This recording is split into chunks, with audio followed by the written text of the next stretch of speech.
All right, colleagues, thank you very much for joining us today. I will just share my screen.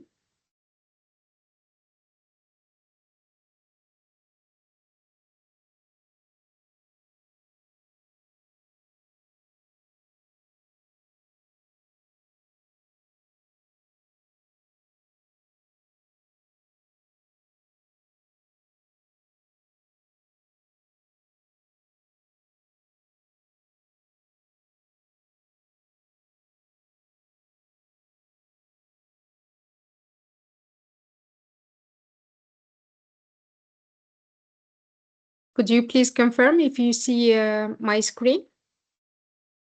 Yes. Okay, so good morning or good afternoon, everyone, and welcome to our first technical session of the MENA webinar series on introduction of Article 6 reporting and its linkage with the ETF under the Paris Agreement. So the webinar is organized by the Capacity Building Initiative for Transparency Global Support Program, or CBGSP, the Global Green Growth Institute, GGI, and the UNFCCC Regional Collaboration Center for the Middle East and North Africa, RCC MENA. So the objective of this webinar series is actually to strengthen the technical capacities of the MENA countries to understand and plan and also implement Article 6 reporting in a manner consistent with the MPGs, or modalities, procedures, and guidelines, and also to ensure a robust linkage between Article 6 cooperative approaches, NDC counting, and also BTR reporting. So here, as you can see, some specific objectives.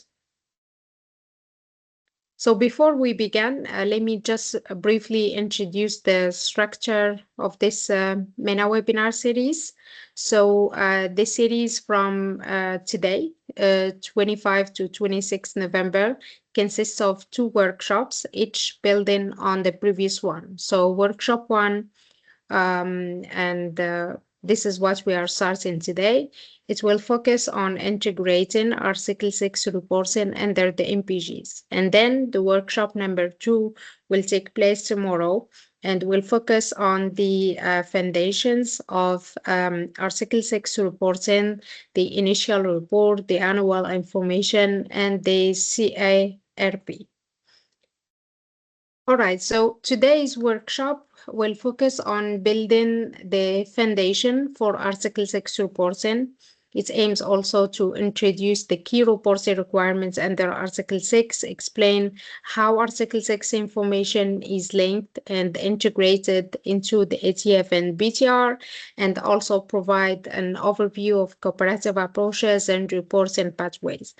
It will also clarify the key technical elements, such as the corresponding adjustment, the offer space, and offer more space for participants to ask their questions, to discuss, in order to strengthen their understanding of Article 6 reporting.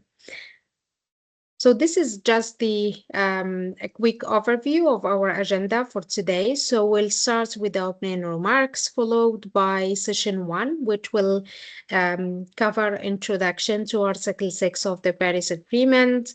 That will be presented by our colleague, Mr. Nasif Safwan from GGI. And we'll then move into the another technical session focusing on the MPGs provisions on Article 6 reporting and MRV under Article 6 by Siddhartha Naudori. And I think I'm not spelling your name correctly, Sid, from GGI MENA. And then we'll conclude the session with a short Menti survey, and we'll keep the Menti quiz for tomorrow. Now, please join me in warmly welcome Mr. Siddhartha to deliver the opening remarks on behalf of GGI MENA office. Please, Sid, the floor is yours. Thank you so much. Thank you so much to Kaltum, as well to the GSP, TCC, as well as RCC MENA.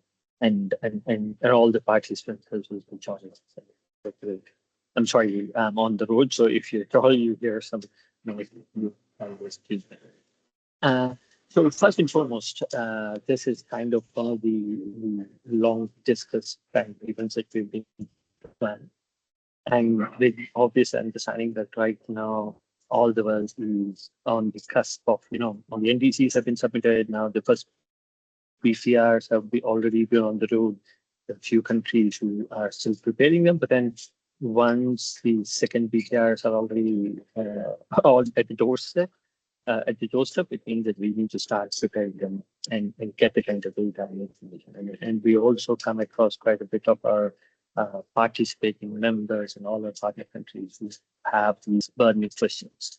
And this idea of a webinar kind of germinated from there, where we realized that there's quite a bit of capacity gaps that can be provided and be supported. And it's also kind of learning by doing and learning by exchange of knowledge and information that comes across. And so we thank you again all for your participation and interest and eagerness. And we also obviously can't do it without both, CCC and the CPGSP program, which has been going on for quite some years, and right from the initial NCs to the URs, and now it has transitioned right into the UTR. So it's great to see the kind of support, and also to the colleagues under DCGI as well, like Nasir and Abdul and others who are part of what we call the carbon transaction facility. It is quite a big support that DCGI is providing, is able to do the member and partner countries. So and with all that interaction, thank you so much. And please, I hand it to Nasir. Before we maybe hand it to can just Kulthum. ask the Yeah. participants to open their camera so we can take a group yeah. photo before. Yes, please. Please, dear colleagues, open your cameras. We will just take few pictures. Hi, Samir. Nice to see you. Hi, Rehab. Hi, Samir. Abdulwahid. Hi. Good morning. Rahab.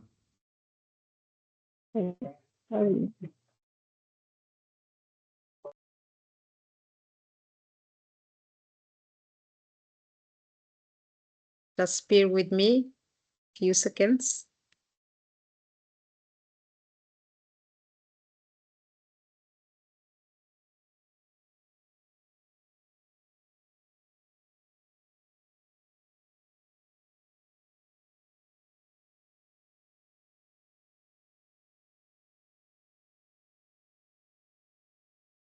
Hi, Abdelmajid. Mr. Bernice is in the second page. I don't know why.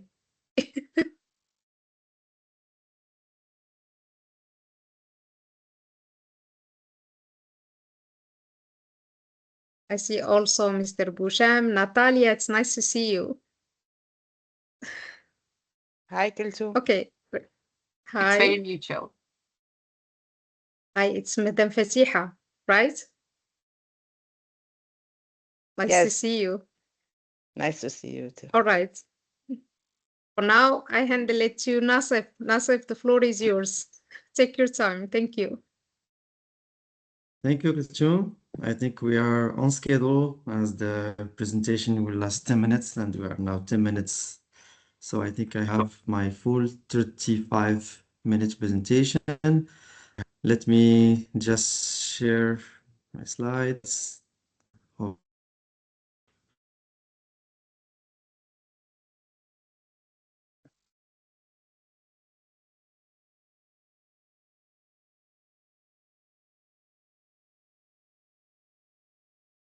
Do you see my slides? Yes. Good. Okay. So, you know that this session, these two workshops are about reporting, but reporting under Article 6. So that's why this first session is very important in order to put the ground and the foundation for good understanding of the remaining sessions related to reporting and technical aspects of transparency regarding Article 6 of the Paris Agreement. First of all, I want to start with the first introduction of DGI. I know that the majority of the people here were already in Egypt, but for others that were not there, I will just explain briefly DGI. So the Global Green Growth Institute is an international treaty-based organization created to support countries in achieving green, climate resilience, and low carbon development. Headquartered in Seoul, so GGI emerged from the Rio Plus 20 vision of shifting economic towards sustainable growth while reducing poverty and environmental risk. So today, GGI works with over 53 members. Last one is Morocco from the 14th of November. From the 14th of November, Morocco is now officially a member of the GGI. And we help governments design and implement practical climate solutions, especially in the renewable energy sector, climate finance, carbon markets, including, of course, Article 6, which is the object of the discussion today. And GGI also support countries in developing ambitious NDCs, building MRV and transparency system, and creating the enabling condition for high integrity carbon markets, including the development of Article 6 framework, registries, methodologies, and bilateral agreement. So yeah, this is like GGI in nutshell, mainly focused on carbon markets.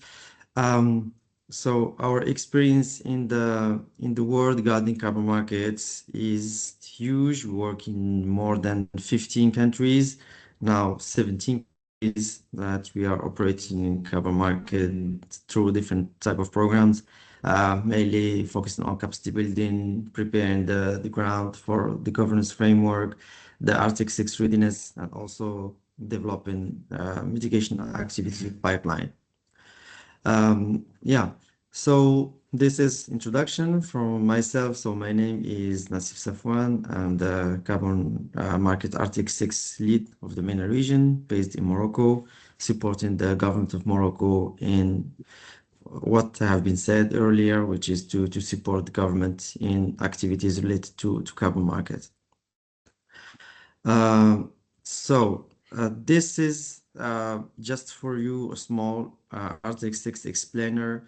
I don't know if it's small or you can scan it, but you can scan this Arctic 6 explainer, whether English version or French version. And yeah, you can access the video on YouTube. I don't know if someone can test it and see if it's working, as now the barcode is small. Does anyone manage to scan the barcode? It works. It works. Yeah. Okay, good. So yeah, so if anyone didn't scan it, I can come back later if you want to project this slide and to scan the code. So yeah, so just for the sake of time, I will start by general introduction about, thank you Abdelwahid for sharing this in the chat. So yeah, just general explanation of carbon markets. So carbon market has evolved over the past 25 years, but they all come from the fundamental idea, which is climate change is a global issue, and no matter where emissions occur or where reductions take place, the atmosphere experience.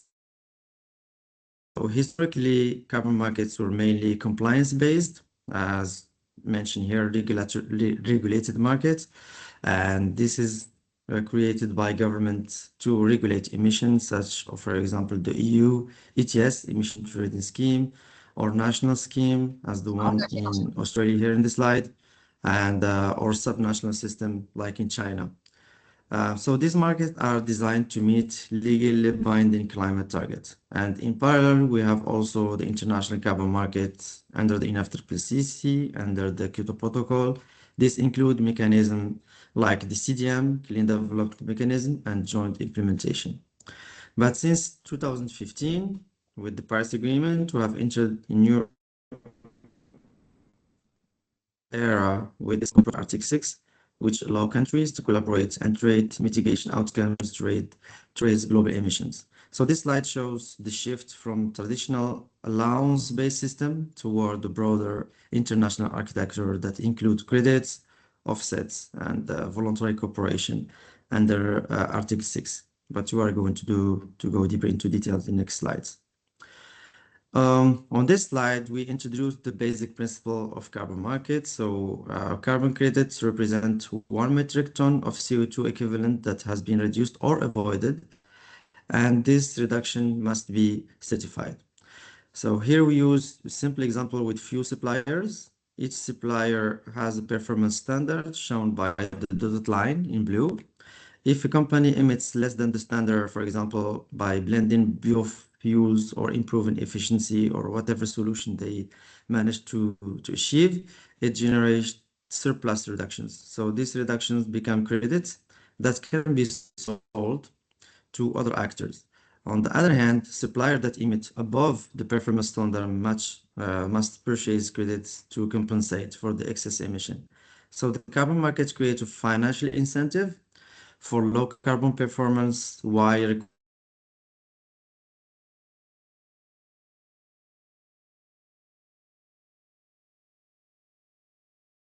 Asif?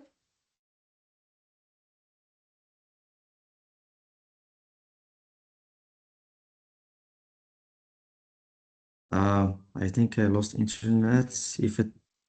Do you still hear me, Kilton? Yeah, back. I hear you now, but you lost the internet. Okay. If it happens again, I will change to another network. Okay. So sorry.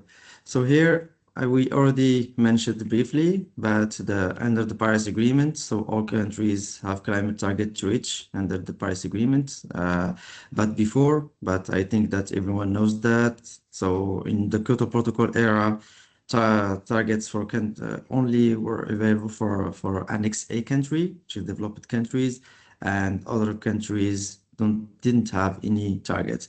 And this is where the clean development mechanism were created under the Kyoto Protocol, and it was only for specific countries and not for everyone. So the Paris Agreement is now changing this concept by having the target for all countries. So now we have this new addition to the climate world, which is the NDC, which was not in the Kyoto Protocol, and this NDC is now for all the countries. And also another inclusion to the UNFCCC carbon market is the Article 6 that we are going to explain in a few slides that will come just after this one. Yeah, so the Article 6, yeah, I think you heard a lot about Article 6, but mainly 6.2, 6.4. Here we present here the basic structure of the whole Article 6. On this slide, I will give simple overview of the structure of Article 6 of the Paris Agreement. First, you can see Article 6.1, which explains that countries may choose to work together voluntarily. The idea is that cooperation can help. We lost me again. Okay, I will change the internet. Sorry. No, Nasif, it's Oh, okay. no, it's okay. It's okay.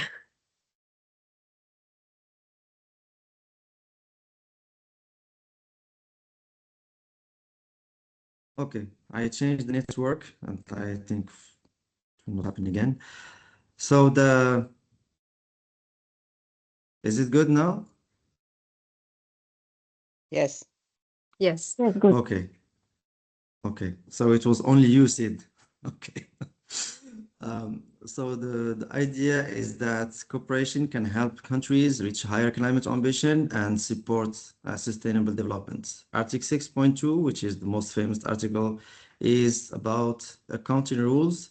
It says that when countries cooperate, they must use robust accounting to make sure there is transparency and no double counting. So this double counting issue will be discussed more in detail because it's very important aspect, and because it's really essential to ensure what we call environmental integrity that we are also going to explain later. Article 6.3 explained that the use of international transferred mitigation outcomes, or what we call ITMOs, must always be voluntary and must be authorized by the countries involved.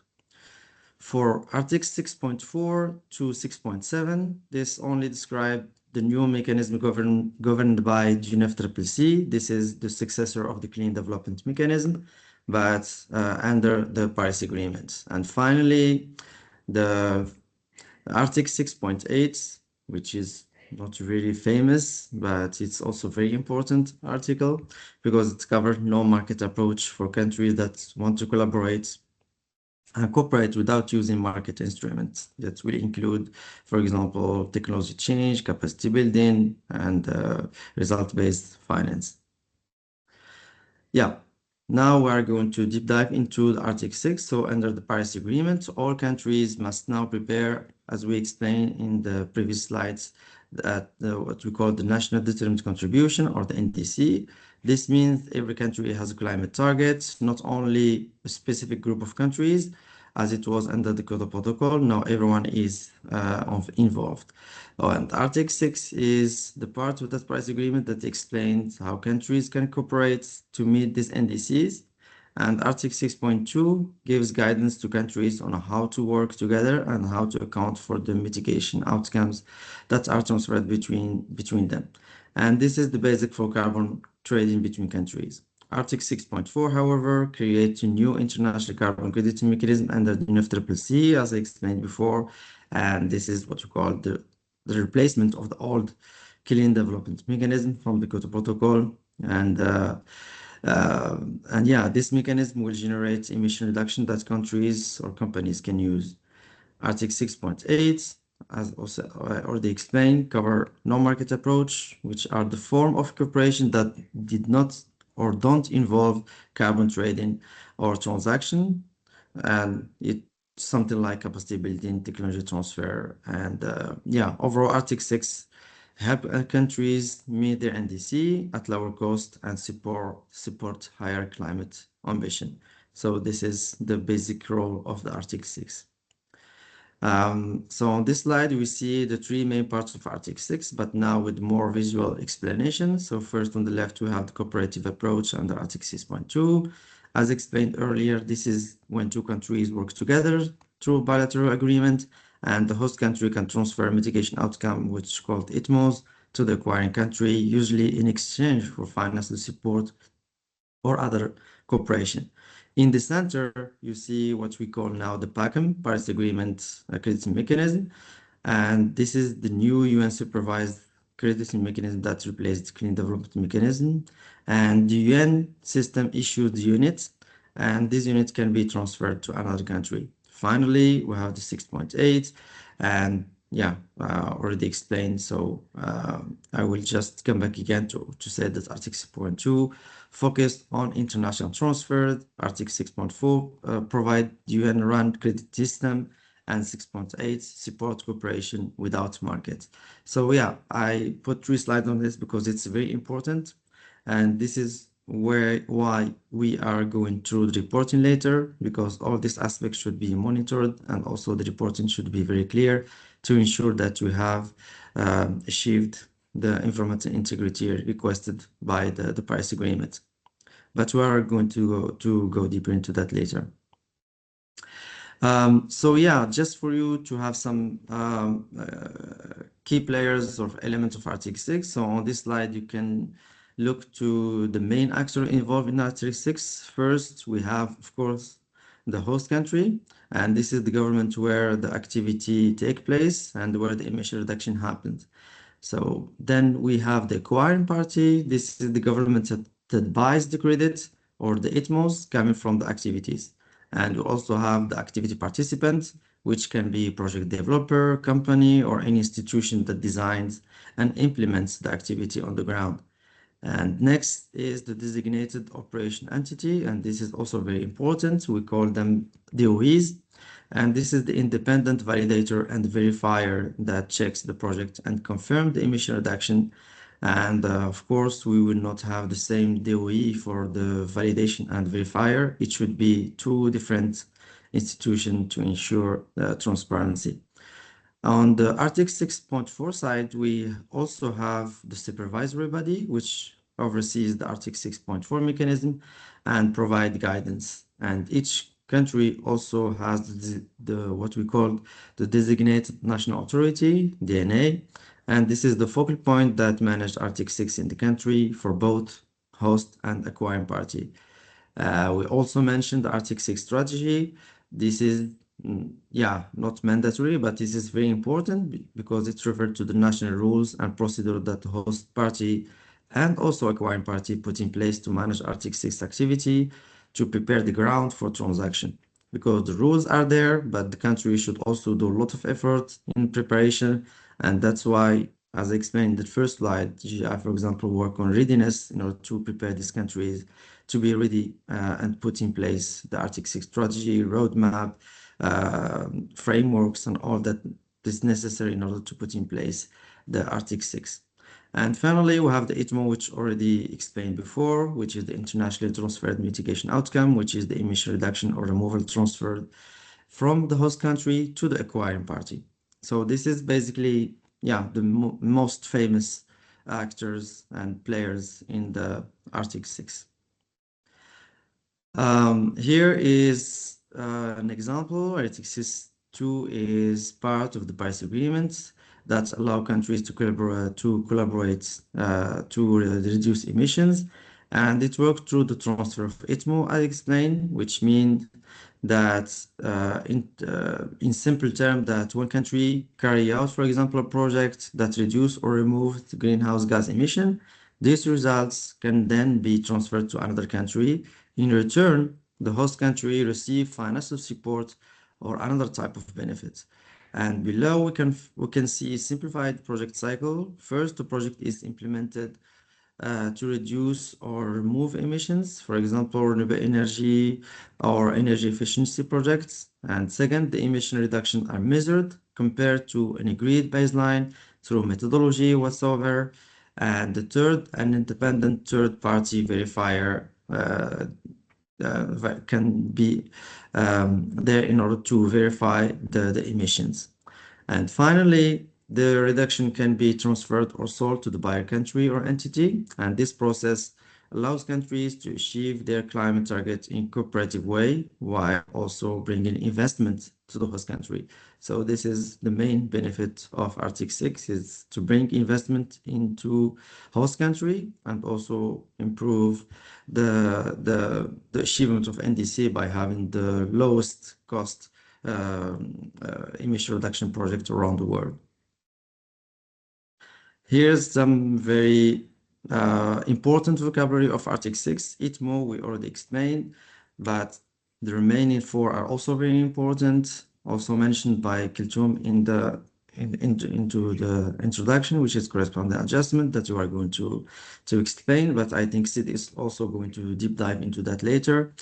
And we have also the environmental integrity, additionality, and double counting. So this is like the key terms that we are going to explain now. For the ITMOs, I know we already explained, but now we have some very concrete element about it, is that an ITMO referred to an emission reduction or removed that is generated in line with Article 6 of the Paris Agreement. So ITMO is effectively into the rules of Article 6. And this ITMO should officially be authorized for international transfer. And each ITMO must be real, verified, and additional. When we say real, that means that activity should happen and the project is there on the ground. And verified is what we explained before, is that it should be verified by independent validator or verificator or designated operating entity in order to ensure that the emissions are well monitored. And of course, the last term is additional. This means that without the carbon finance, the project will not see the light.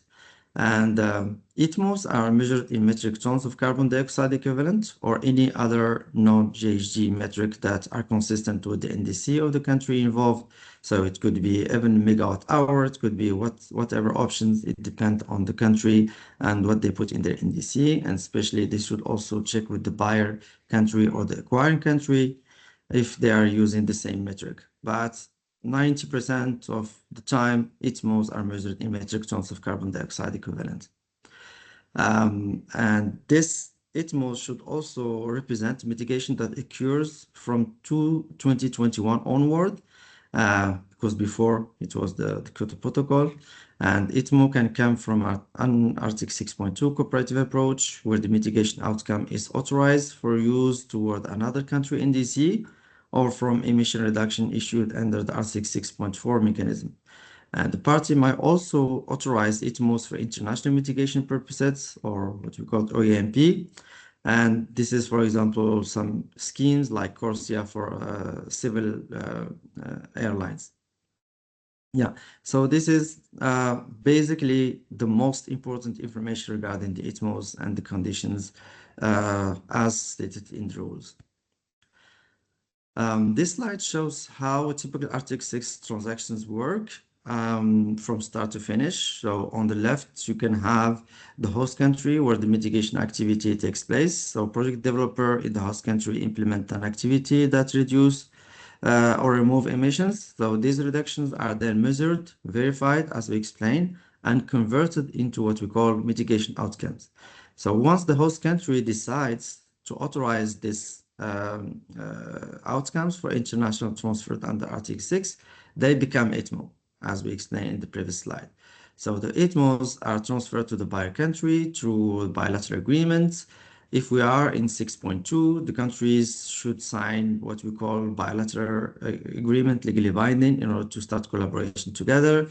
And we also need to sign another document later, also bilateral agreement, which is usually called mitigation outcome purchase agreement, or MOPA. And this is like a contract where we define the price, the quantity, and also how the modalities for collaboration and also the transaction terms will be listed there. So in return, the buyer country provides carbon finance to the host country. So this financial support helps the host country access technology, reduce emission at lower cost, and achieve sustainable development benefits. It also helps the host country raise ambition in its NDC. Yeah, on the buyer side, purchasing ITMOs allows them to implement their NDC in a more cost-effective way, because in some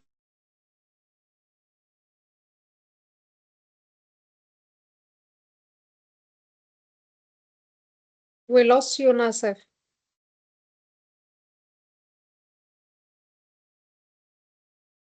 Yeah. I was not sure if it was again me, so I tried.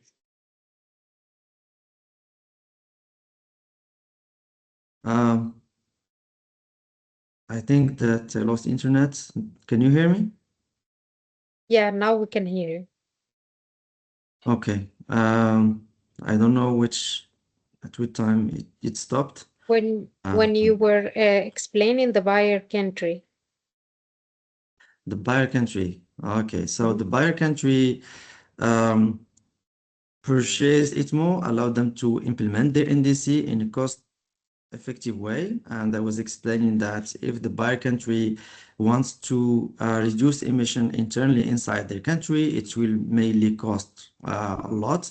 But if they implement the same activity in a developing country, it will certainly cheaper, it will be cost effective. So that's also the reason why buyer countries are also interested in carbon market, in order to have like the most cost effective way to reach higher climate targets. So in general, both countries benefit. So the host countries receive finance and development gain, and the buyer country receive authorized mitigation outcomes to apply toward the NDC. So it's a win-win situation here for the buyer and the seller. So corresponding adjustment is something that is going to be explained more in detail by Sid later. I don't know, maybe today or tomorrow, but I will, however, explain this simple example regarding the cross-plan adjustment work. So tomorrow, thanks, Sid. So this is basically double entry bookkeeping for carbon transferred. So first, the host country, which we can call country A, implements the mitigation activity. It reduces emission by, for example, 70,000 tons of CO2 equivalent, and these reductions become mitigation outcomes. So second, so these mitigation outcomes are purchased by country B. So once country B buys them, they become ITMOs because they were transferred internationally. And third, country B now wants to use this ITMOs to meet its NDC. To do this, it must make what we call a corresponding adjustment. This means country B is going to subtract this 70,000 ton from its national emission balance. And finally, because country A has transferred this prediction to another country, it must also make an adjustment. So country A, however, is going to add back the 70,000 ton to its own emission balance since it can no longer count this reduction toward its NDC and in the same time selling them internationally. So buyer subtract ITMOs from emission inventory and seller add the same account. So this ensures no double counting and keeps the system transparent and fair because we cannot have a system where the buyer country is going to keep this result and also the other country that is acquiring this credit will count them for the same NDC, which is not really fair and transparent. So that's the reason for cross-plan adjustment. And this is among the strict rule of the Paris Agreement in order to ensure robust accounting and also avoid what you call double counting. So this is a very important topic. And yes, Sid will go through this tomorrow. But of course, if you have any question regarding cross-plan adjustment, I can answer this in the Q&A session. Yeah, but basically in 2 words, if you sell something, you should reduce it. So for example, if you sell a car, yeah, you no more have this car, so it's sold. So this is exactly what is going to happen with ITMOs. And on this slide, we look at 2 key ideas that are very important under Article 6, which are environmental integrity and avoiding double counting. So first, environmental integrity means that all ITMOs must be real, verified, and additional, as explained in the previous slides. This means the emission reduction must truly happen, they must be confirmed by a third party, and they must go beyond what would normally take place without carbon finance. And ITMO can only come from reduction or removal generated from the year 2021 onward.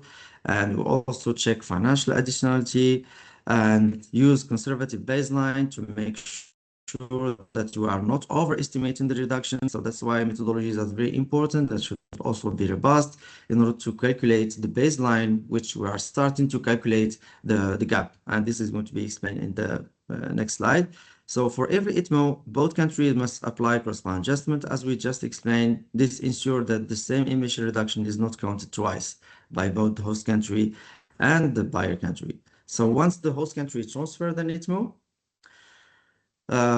it cannot be used for its own NDC. So only the acquiring country can use it. Together, this rule protects the transparency and trust in the carbon market.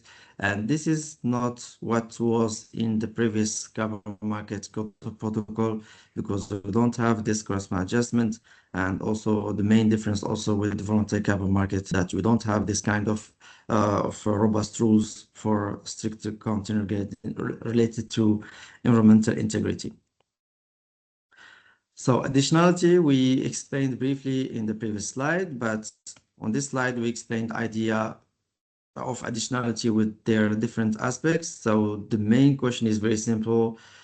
Would the mitigation outcome activities happen without carbon finance or not? So if the answer is no, which means that the activity can happen without carbon, cannot happen without carbon, then carbon finance is needed and activity may be considered additional.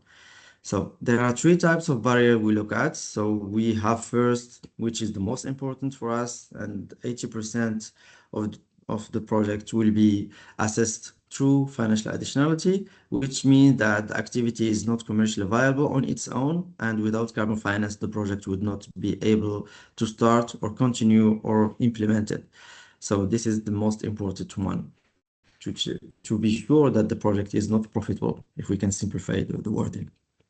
Second is what we call technological additionality, which something that did not happen very often, because we need to justify that we are not using what we call BAT, best available technology. And here the country may not have access to the needed technology or the capacity to use it. And carbon finance can help bring this new technology or expertise that the country cannot access by itself. So yeah. And third is regulatory additionality, which means that activity goes beyond the policies and measures that already exist in the country. If, for example, you are in a country where there is no regulation regarding renewable energy, you can justify that regulatory additionality is there because there is no law or regulation that is mandating the use of renewable energy, for example. In other words, the project is doing more than what is already required by law. When one or more of these barriers exist, carbon finance can help the project move forward, and this is what we call additionality. So yeah, it's basically related to the barriers that the project is facing. Here, just on this slide, we look at the difference between an activity that is non-additional and an activity that is additional. On the left side of the slide, we have large-scale solar PV project. This type of project is already competitive with fossil fuel generation, and it's considered a mature technology. It normally does not need carbon finance to be financially viable in general. So because this project can happen without extra support, so it's considered no additional, because this project are going to happen anyway, because investors are already doing this in the country, and there is no clear justification why this project will need carbon finance. On the right side, however, in many countries, rooftop systems face several barriers. For example, households often need to reinforce the roof, which increase the cost of around 20%. And also, in general, these are smaller projects, so generally not big investors or IPPs are doing this kind of project. So mainly is going to be the industry customer is going to bear the cost for all the investments, including this reinforcement of the roof, which make the project a little bit expensive. And there are also few financial incentive. Interest rates are higher, payback period are long. So because this barrier makes the project difficult without carbon finance, the activity is non-viable on its own. Especially if, for example, we add battery storage to it, which make the project even more expensive. So this is a perfect example to show that there is some project that can be additional, and the use of carbon finance is critical for this project in order to be implemented. So in simple terms, so large-scale solar PV can happen without carbon finance, means that are not additional. Rooftop solar PV needs carbon finance to overcome barrier, and with that, it become additional. Here we explain how cooperative approach can help countries reach their climate targets, or NDC. So on the left, we see that what an NDC is. I know that everyone here understands NDC through all the capacity building sessions run by Kultum at UNEP. But just, to explain that NDC is National Plan for Reducing Greenhouse Gas Emissions. So each country decide what action it will take, either in specific sector like energy transport or across the whole economy, to help fight climate change. Below that, we have an important point, which is the main point of this slide, is that many countries have what we call conditional NDC targets. So this means that some of their planned emission reduction can only be achieved if they receive international support, such as finance or technology or carbon finance. But the unconditional part of their NDC must always be achieved using their own resource or the resource of the country. So on the right side of the slide, we show this visual, and the black line shows what happens with no climate action. That means that the country is not putting anything, whether unconditional or conditional target. So this is what we call business as usual scenario, BAU. So the blue line represents the unconditional NDC, what the country can achieve the loan, and the orange line shows the conditional NDC, which is what the country could achieve with international finance and cooperation, including Article 6. So the green area between the two lines show the extra emission reduction that become possible through cooperative approach, such as Article 6 activities. So these additional reductions help country close the gap between what they can do alone and what they wish to achieve with support. And this is why Article 6 is there, is to reinforce ambition and go beyond what countries can do with their own effort. I think I will need to go fast on that because I think I went beyond time. How many minutes I still have, Kulthum, to see if I can move 10 faster or minutes, not? can say. 10 minutes? Okay, perfect. I can finish in 10 minutes. So here in this slide, Article 6 can support countries in meeting NDC, as we explained in the previous slide. And the buyer country usually has ambitious climate targets, and cheaper from them to purchase part of the emission from abroad instead of doing everything at home, which I explained in slides. On the other side, the host country has good mitigation opportunities, but may lack technology, finance, or other resource to implement them. So through Article 6, the host country can receive carbon finance to make these activities happen and viable. And since emission reductions are anywhere helping the global climate, both countries benefit. So Article 6 also brings wider advantage. It creates a new stream of finance for mitigation. It also gives incentive to the private sector to invest in climate projects and support sustainable development by bringing additional local benefits. So it's also providing support to investments and also helping the private sector to engage in more climate actions in the countries. Here I can go fast on that. We explain here what a country needs in order to participate in Article 6 and what must be included in the initial report. I will not go into detail of initial report. It's going to be explained tomorrow by Uma from UFCCC RCC. But here I will focus on the participation requirements.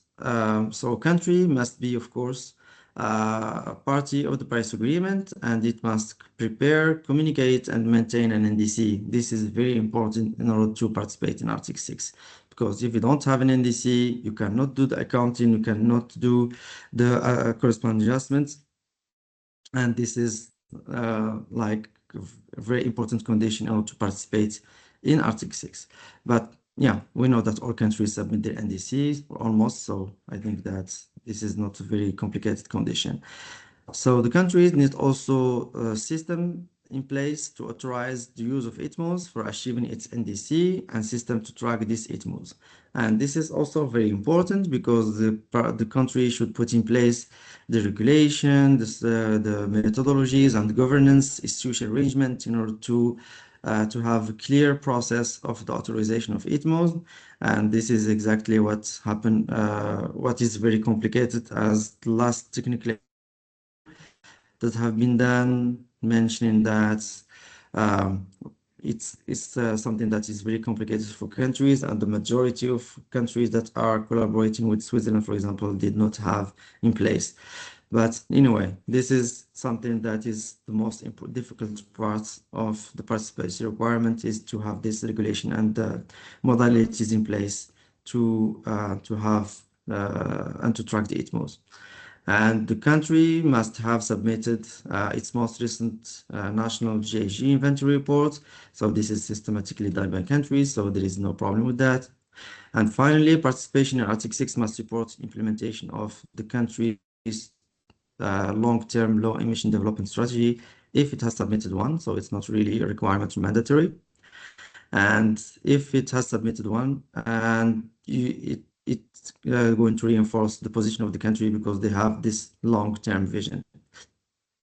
Next are the initial report requirements. So the country must choose the metric and the methodology for measuring ITMOs. It must explain the method it will use for applying cross-band adjustment, and it needs to describe and quantify its NDC clearly so that transfers of ITMO can be tracked properly. These elements are essential for transparency, accountability, and proper function of the Article 6. I think it will go. I think it will be the session of tomorrow. Here, my two last slides regarding we have seen in the little slide I just explained, like the participation requirements, like in global to participate in Article 6. Now we have a separation between 6.2 and 6.4. So now we look at the detailed participation. So first, all parties must meet the two conditions that we explained before, which is, of course, be party of the Paris Agreement and submitted NDC.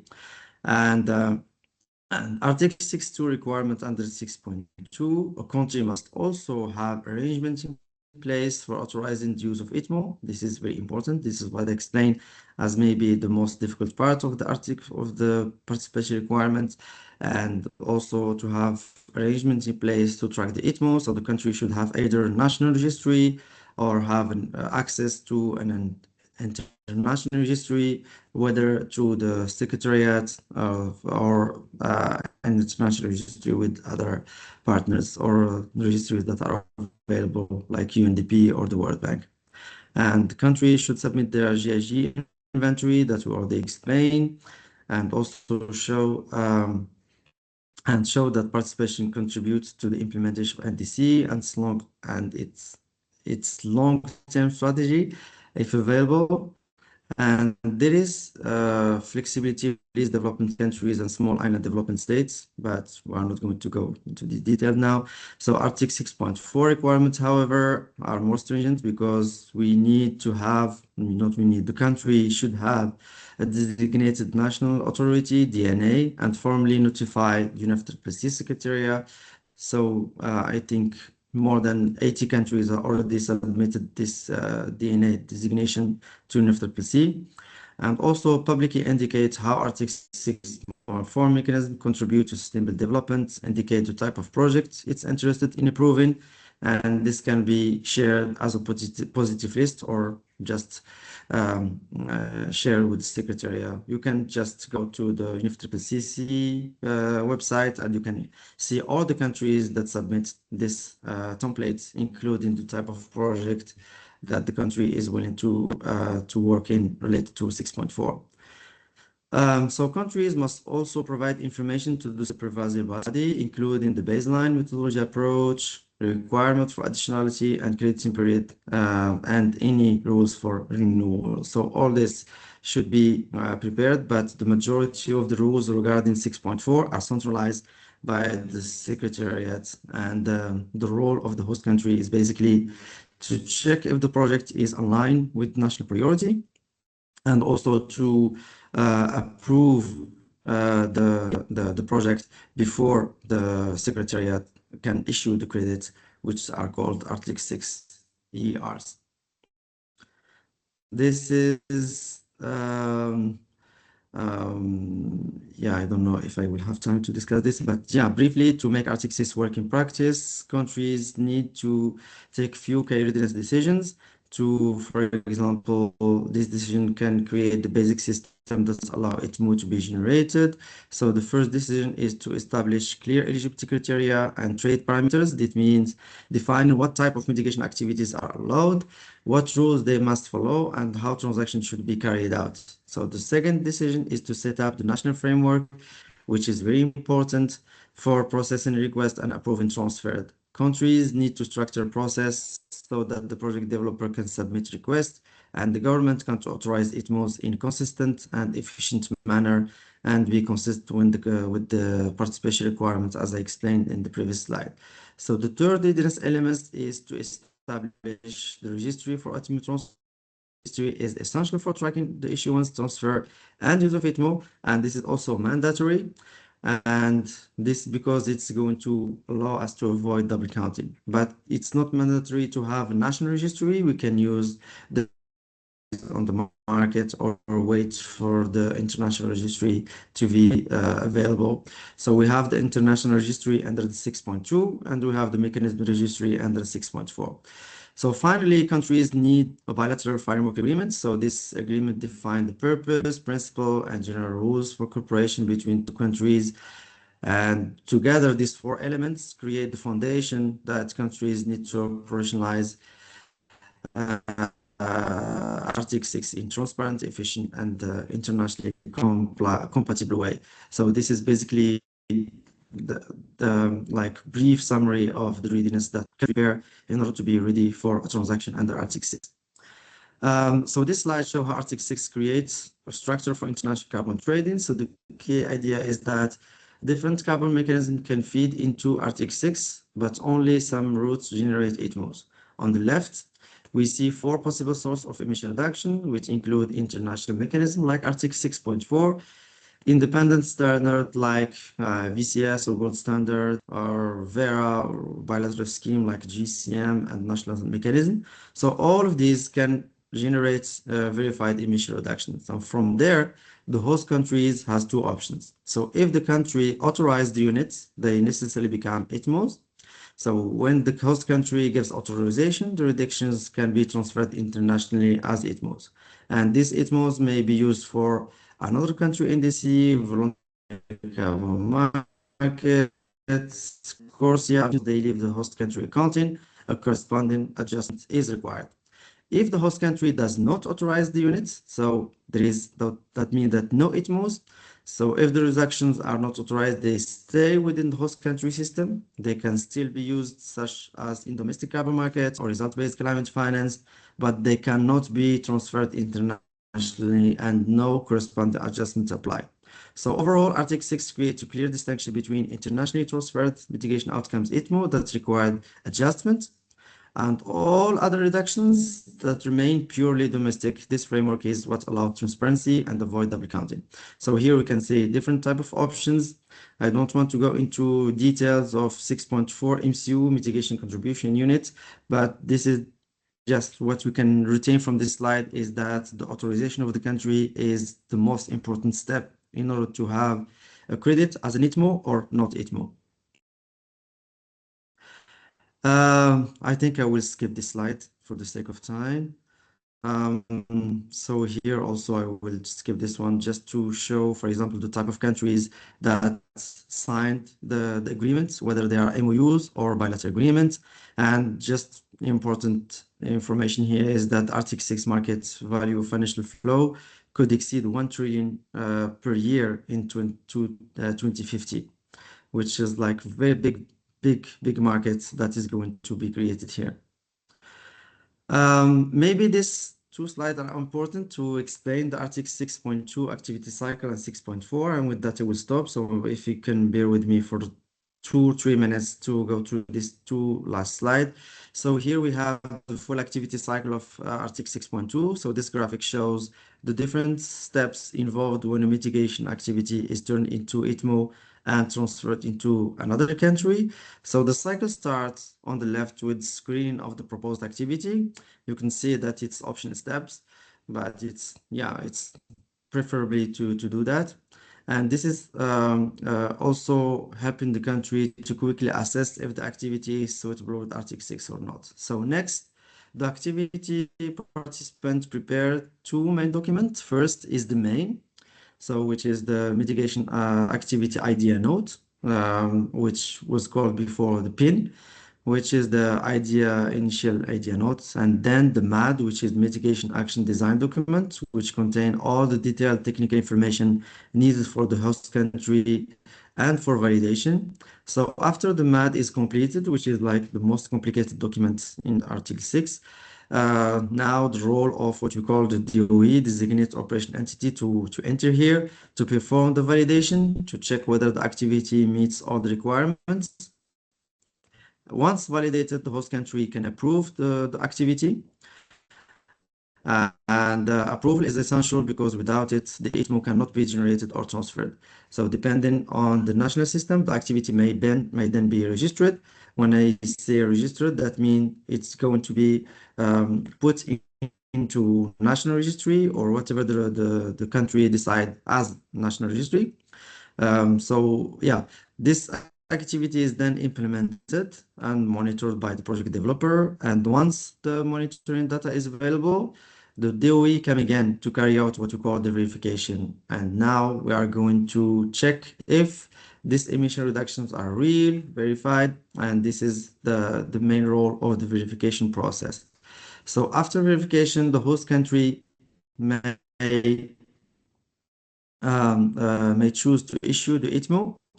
In parallel, the host country also decide on three important actions: issuing authorization for the activity and for the ITMOs, approving the transfers, and finally ensuring that all units are correctly tracked and reported.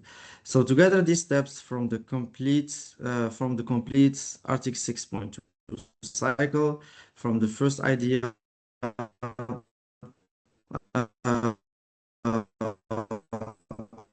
all the way to transferring it more like first parts, which is track and report. So this is exactly what is to focus on how we are going to track and report, which is the very last step of the Article 6.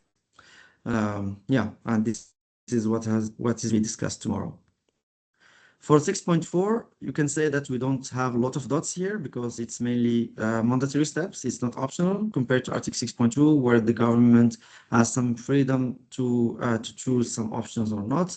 Now let's look at the activity cycle under 6.4, which is the UN supervised mechanism, as we explained. So the process starts with the activity participants who prepare the project. First, screen the idea. Ah, okay, it's not a question. So they screen the idea, then they write the concept notes and develop the full math. So exactly the same thing. The designate operation entity or they will perform the validation to check the project meet all Article 6 requirements. Then the host party steps to approve the activity. Once the host country provide its approval, the activity is sent to the supervisory registration. And this is the difference. In 6.2, the country do the registration, but in 6.4, they are mandatory to send supervisory body to do the registration. And the registration confirmed that the project is officially accepted under 6.4. And next comes the implementation and monitoring, like 6.2, where the activity is carried out and emission reductions are monitored.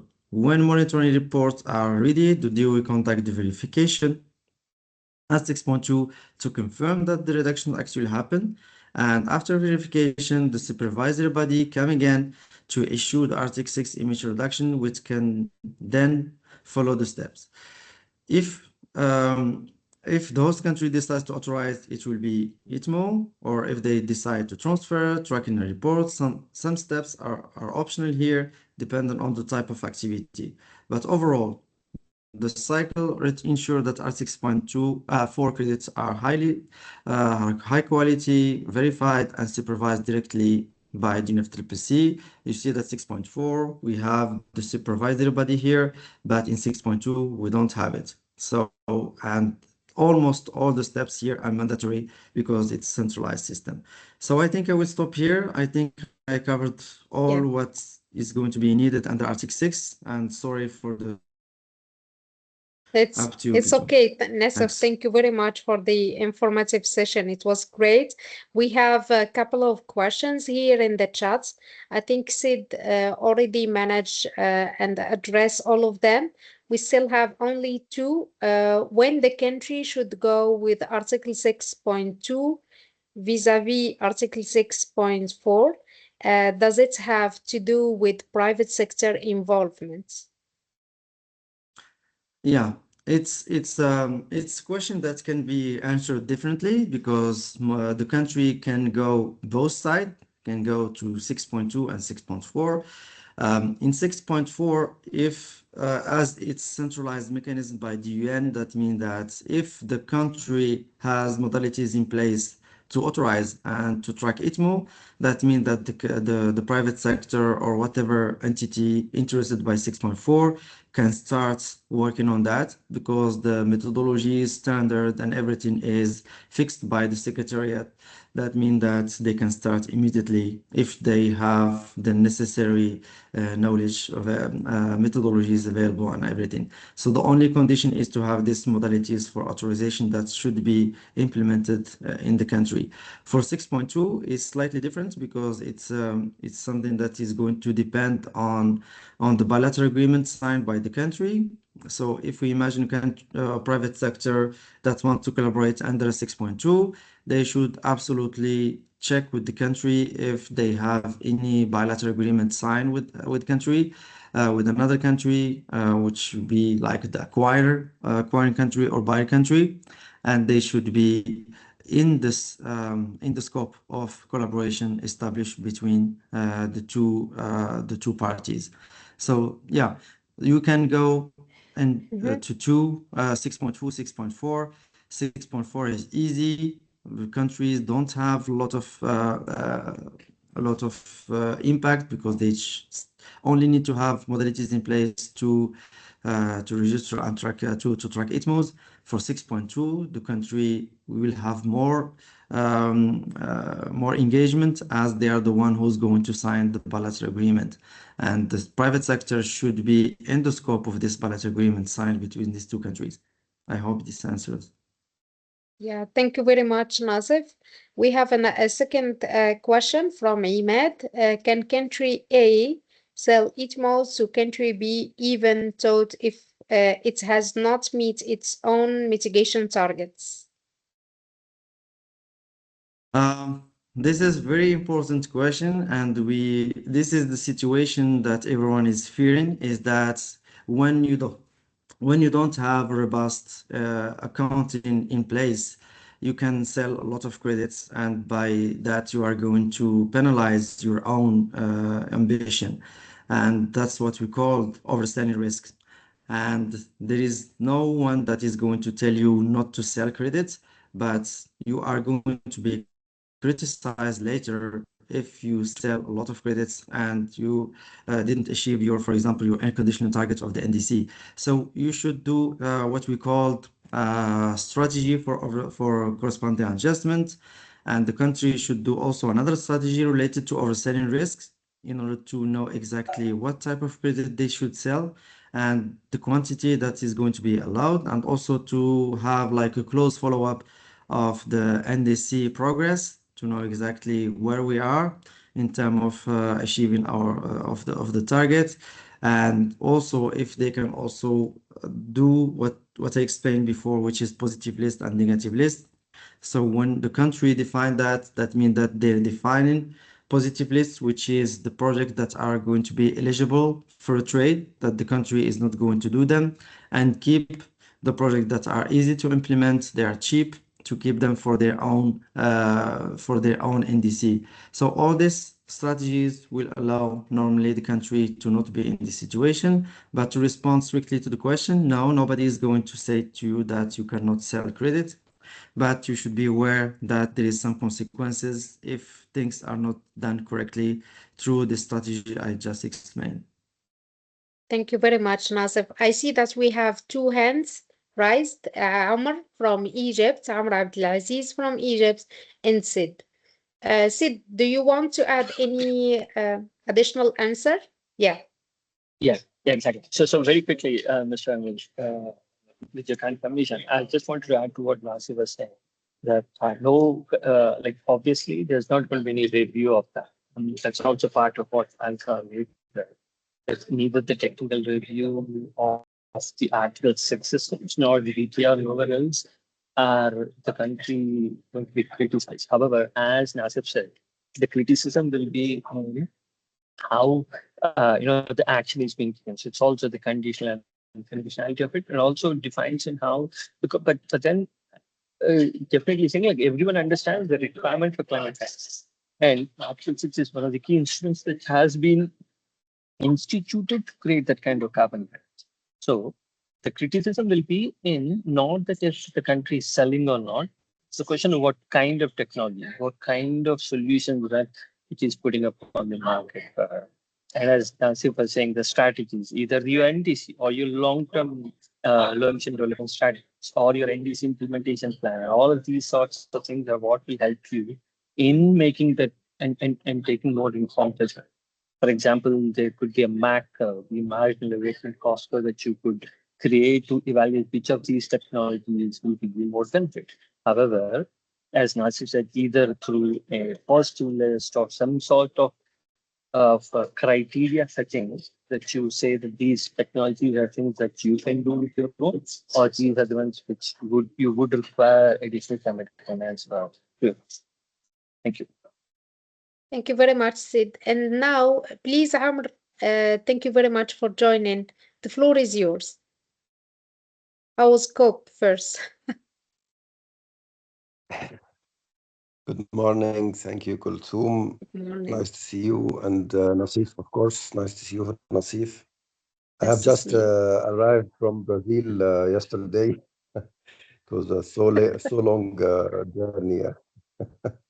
I know. It Yeah, was thank you. Thank you for yeah, please. Thank you for your presentation, which I couldn't able to attend from the beginning, but I will see the presentation after they upload it. I have actually three questions. The first is the CDM projects and credits. If the country have some credits generated from CDM projects, what is the situation? And are the registry under the 6.2 and 6.4 are already operated or not yet? And then the CRUSE eligibility, how are these credits generated under which 6.2, 6.4, even 6.8 are eligible to be CRUSE eligible or not? Thank you, Nasif. Okay. Again, and Sorry. yeah. So three questions. That's just can Yes.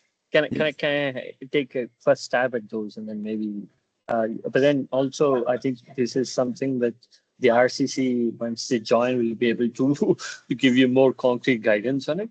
One thing obviously is that when it comes to CDM, it depends on when the project has registered because under the Article 6, and as Nasir was talking about, that when the project was implemented, when it was designed, and what was the time period, all of these things come into play because any Article 6 ITMO or what we want to do, it has to be under the Paris Agreement's purview, which has to be something which is beyond 2021. That's one key example. Now, maybe the project was registered previously, and all of it. So I think there was a transition phase that which was allowed between CDM and new mechanisms. We've not looked at it too thoroughly, but then maybe once RCG comes in, we'll be able to have it. That's the first thing. And second, on if I remember correctly, on Corsia, and that's again something that you will also check in because at the end of the day, the kind of activities or the kind of financing systems are discrete between these two. So without the risk of double counting, so long as there's a very clear distinction, I don't think there should be any restrictions. But again, we'll check it out and get back to you tomorrow. So I think I missed one more question.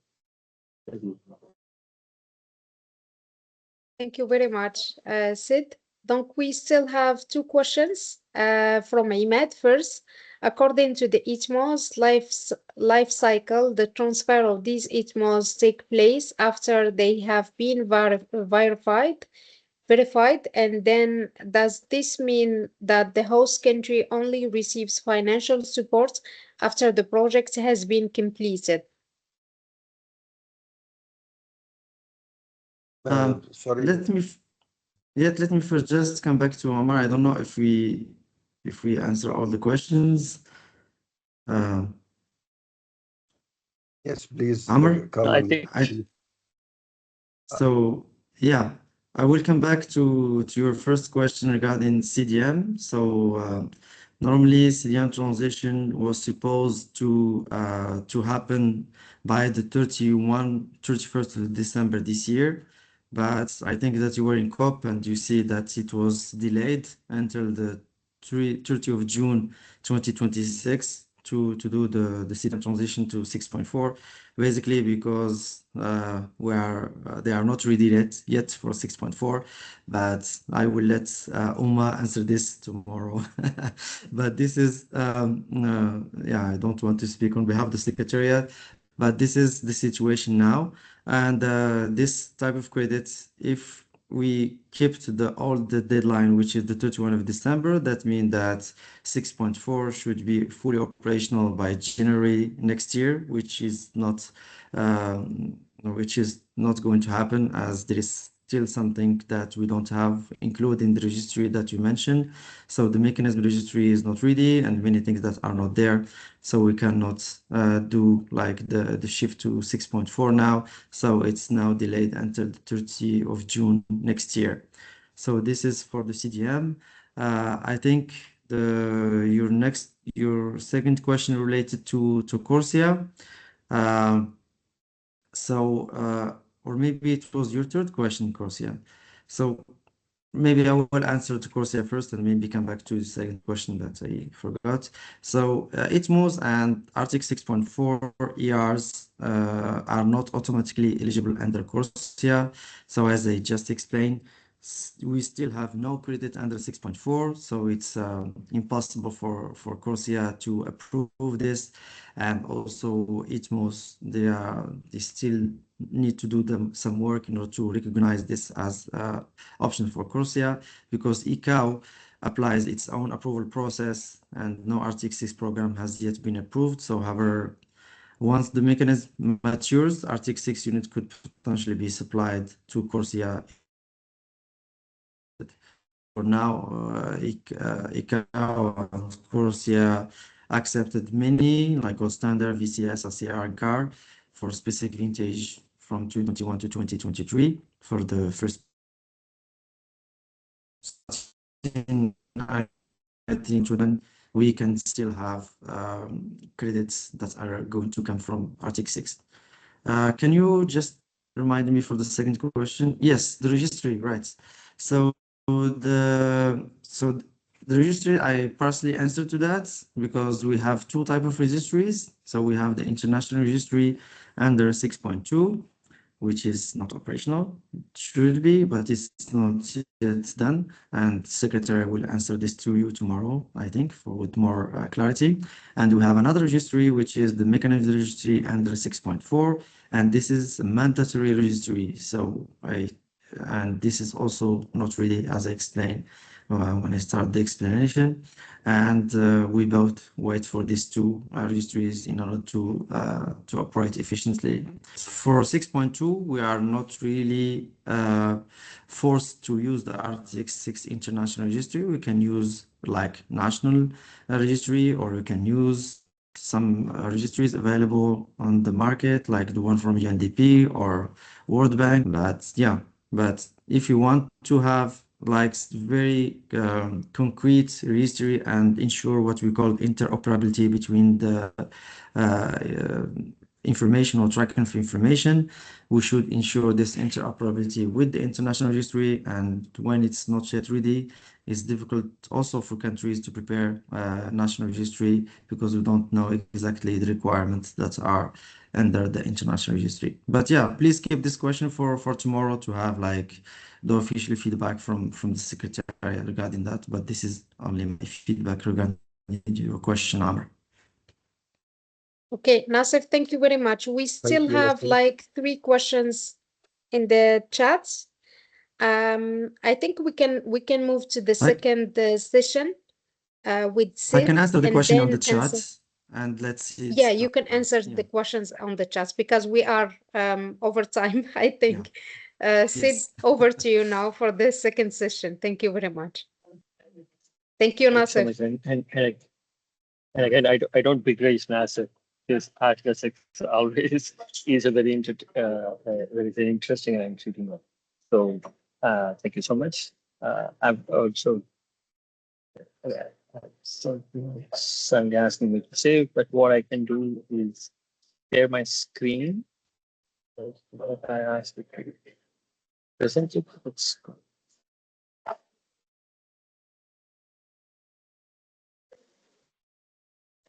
Just, Hilton, could you please confirm if you're able to see the presentation?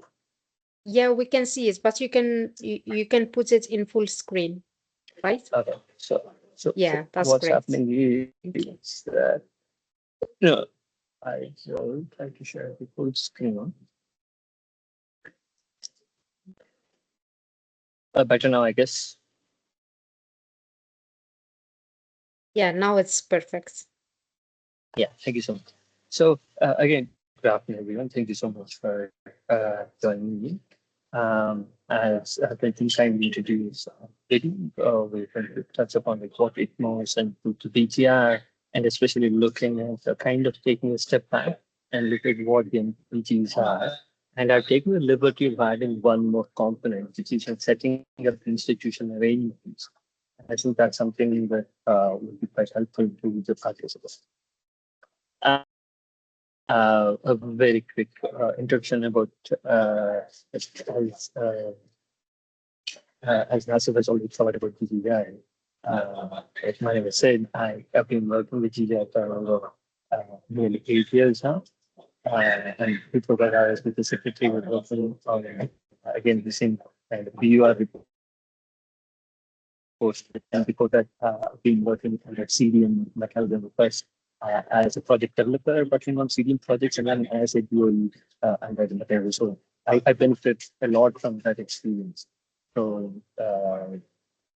with that said, and also given the shortage of time that we are now running against, I'm going to be pretty quick in these three components. But I want to focus on a few other steps later. So first and foremost, this is again something very, very clearly well understood, but also it's always good to take a step back and look at what the consistency we have and say like every 2 years, what kind of information that we do report, especially part that's exposed into the BTR and RFPs. And so every 4 years, we still need to report the NCs, which is kind of, you can say, is reporting under the UNFCCC. Like the RCC will come back and say that the regulatory distance. But the BTRs are more the main vehicle and the Paris Agreement, you can say, because it covers key important documents, which is one, the greenhouse gas inventory of what the emissions are over the previous years, and the NDC achievements or progress in achieving the NDC. And how it relates to the 5-year cycle, even how every 5 years we have the NDC cycle, and also every stock take also that takes place to make sure that we as a collective humanity have progressed in achieving what we are trying to do. And of course, like, I will go a little bit more into details on this later, but then I also wanted to very quickly touch upon all the guiding principles. This, I think, is really very important for us to frame both in terms of MPG as well as understand what kind of information that we want in the BTR and what we talked about that in the NDC and all of it. So ultimately, all of these are the guiding principles of the tax agreement on a specialty here. So first and foremost, is that we are building and enhancing our experience from the convention. So it means whatever institutional arrangements, whatever capacity we built and preparing our NCs and PRs under the previous cycle would kind of be continued, and that kind of underpins this. And if you look at how developed countries have worked on, they had that 10 years, 10 to 12 years of intensive work that they've already done under the previous cycles, which has Sid? helped them. And so, sorry? Sorry, Sid. If it's possible, just to address the microphone because we can't hear you correctly. There is an echo.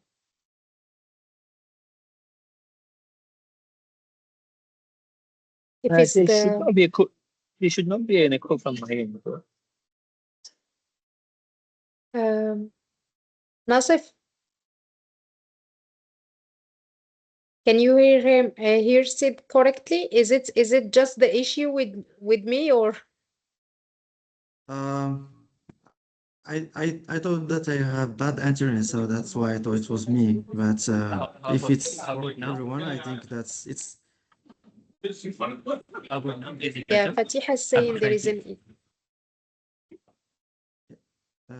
maybe we just hear mhm. I'm, hear I'm, something. I'm going Yeah. to, I just try a different Now it's microphone good kind of for thing. me. No, is it better now? Or maybe I'll just Yes. speak a bit Yes. louder and a bit more closer to the microphone. In that case, and I'm also kind of turning off the camera because that forces you to be very close Yeah, to the it's much microphone. better now. Yeah, you Yeah, are it's right. better now. Yeah. So, with sorry, then I'll just quickly go back to the previous slide. And I know it's not just shared once again. I'll just share it back because I just wanted to put it on the screen. Thank you very much, Sid. No worries. Thank you. Yeah. Okay. So, right. So what I was talking about is the guiding principles. So it's quite essential to understand what these are because they are the ones that help us in framing what kind of information that goes into the NDC, what kind of information that goes into the BTR. So the experience that developed countries had in the previous cycle kind of helped them in progressing it or achieving or reaching a certain level of accuracy in reporting. And that is where the Paris Agreement takes from UNFCCC. So we are building on our previous reporting arrangements, transparency arrangements. So whatever we've done in NCs and BURs continues. And second key component or key guiding principle is a transparency framework in a facilitative, non-intrusive, non-punitive manner, irrespective of national sovereignty and avoiding placing undue burden on parties. So these are some very heavy words, but then the foundational element of all of these is that this is very much country-driven processes. So countries have absolute flexibility in saying what they want to do and how they want to do it and what they report it. It kind of goes back to the questions of like whether or not countries are allowed to give, sell off your credits and raise that necessary kind of finance simultaneously not being able to achieve their own indices. It is absolutely permitted, but it's also while a review or a review would not be punitive. It would no one would the technical expert review committee could not and cannot come and say, why did you do this? That is not permitted because it's pretty much country-driven process. But obviously the scrutiny error would come from other quarters of the world, but not from the Paris process. And second is the facilitating the improved reporting and transparency over time that we are the key part. So it's that each step is a progress from the previous one. So each BTR is a progress from previous one. Each NDC is a progress from previous one. And each GG inventory is a progress from the previous report. And that is quite essential. Of course, there are other elements which are, like promoting transparency, GACCC principles, or providing flexibility is also quite important. That countries again also have that choice to make what they are finding it difficult and how to articulate it, and that comes in. But then these are there are a few things that Nasif has already covered on. So I just wanted to repeat it. Sorry. I'm traveling, so you will have to be kindly excuse me. So then I'm not going to cover on all of these. It's quickly that under the reporting you have the inventory mitigation adaptation and support that we have to report on, and then we are more or less focusing on the mitigation aspects. So this is what we talk about. So the animation didn't come out better, but then it basically talks about again is that it's a question of when you're talking about mitigation actions. Uh, it's a way for the countries to communicate what their national circumstances are and how they have been able to prepare their NDC and how they have been able to prepare the BTR. And all of these are ways to indicate how the country is progressing on their tiers of transparency. And as per the BTR, it's a question of it's also this is where it's quite key to understand that the BTR and the text mix particularly, no one is going to question what the progress are. Neither they're going to question the indicator or whether or not they're adequate. None of these will be questioned. But what the technical expert review and everything will look at, and even the review and the BTR will look at, is that what did the country say in terms of its progress? If the country said, this is my NDC, these are my actions that I want to implement. And from there, it wants to go and say that this is how it has achieved, this is the progress it has achieved. And that aspect is what will be reviewed, will be looked at, will be closely analyzed. So the countries have the flexibility to say, what kind of information that they would be in a position to report on tracking the progress and implementing and achieving their NDC, what kind of actions, policies, measures, what are plans that they have implemented, and also any mitigation co-benefits that they have assessed that come from their economic diversification plan. And especially it's quite essential coming from the region where we are from, because economic diversification are one of the foundational ways in which countries are framing their aims. And what we really need to understand is that there are mitigation co-benefits would come as a result of those adaptation actions or economic diversification actions, but then they will also be part of they will also be part of the ones that have to be reported and subject to the analysis from the team. And the final aspect is also kind of a review of where the country stands in terms of their own the emissions and removals, and what the future holds in terms of those projects.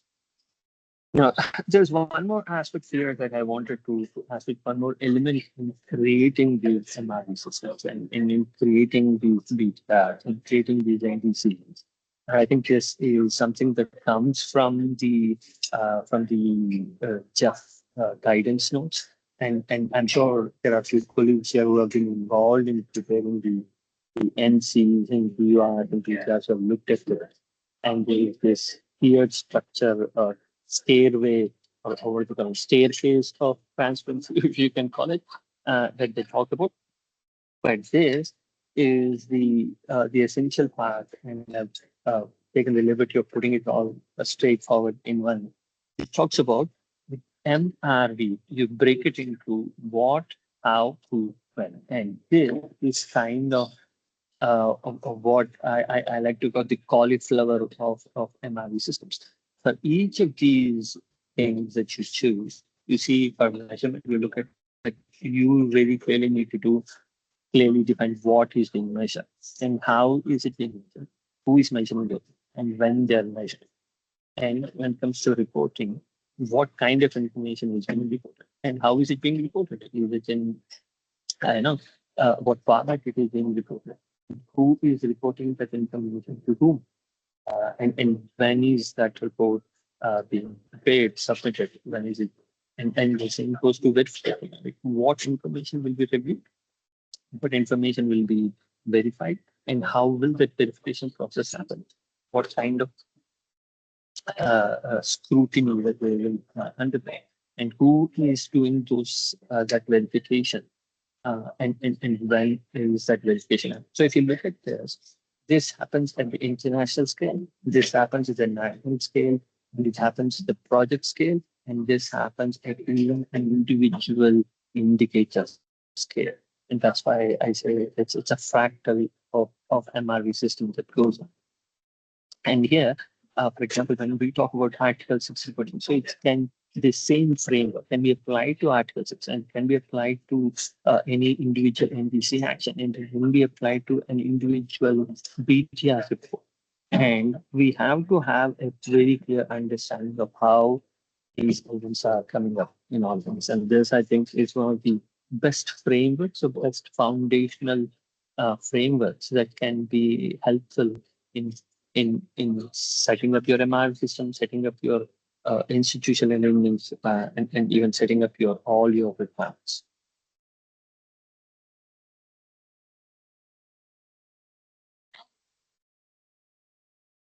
Kaltum, do you want to take a pause and ask if they have any questions, or shall we go ahead and go over the next levels and then? I think we can go ahead because Nasif is taking care of the questions in the chat. Thank you very much, Thank you so Nasif. much. Thank you so much, Asu. Yeah. Okay. So then we cover the key the modalities for these guidelines, and here again, this is what the UNFCCC and the Paris Agreement have agreed upon. So all the parties, up to Aziz as well as a lot of other colleagues who I'm sure have went on and have participated through all of these intense negotiations. And this talks about the MPGs, where the key components, which are the information that has to be reported. And the reason that we want all the participants to actually kind of look at this is again to frame it in terms of understanding what information and how does that help in tracking progress in the country's NDC achievement. So we talk about the natural circumstances and institutional elements. We talk about what kind of article success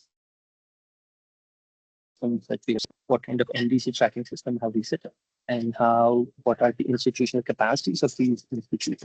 And then we have the opportunity to re-describe the parties NDC and actually for and including any updates that we would like to provide. So obviously when the NDC was first designed, maybe we didn't have all the complete information that we wanted. Now that 2 years have passed since the implementation, maybe we have better information.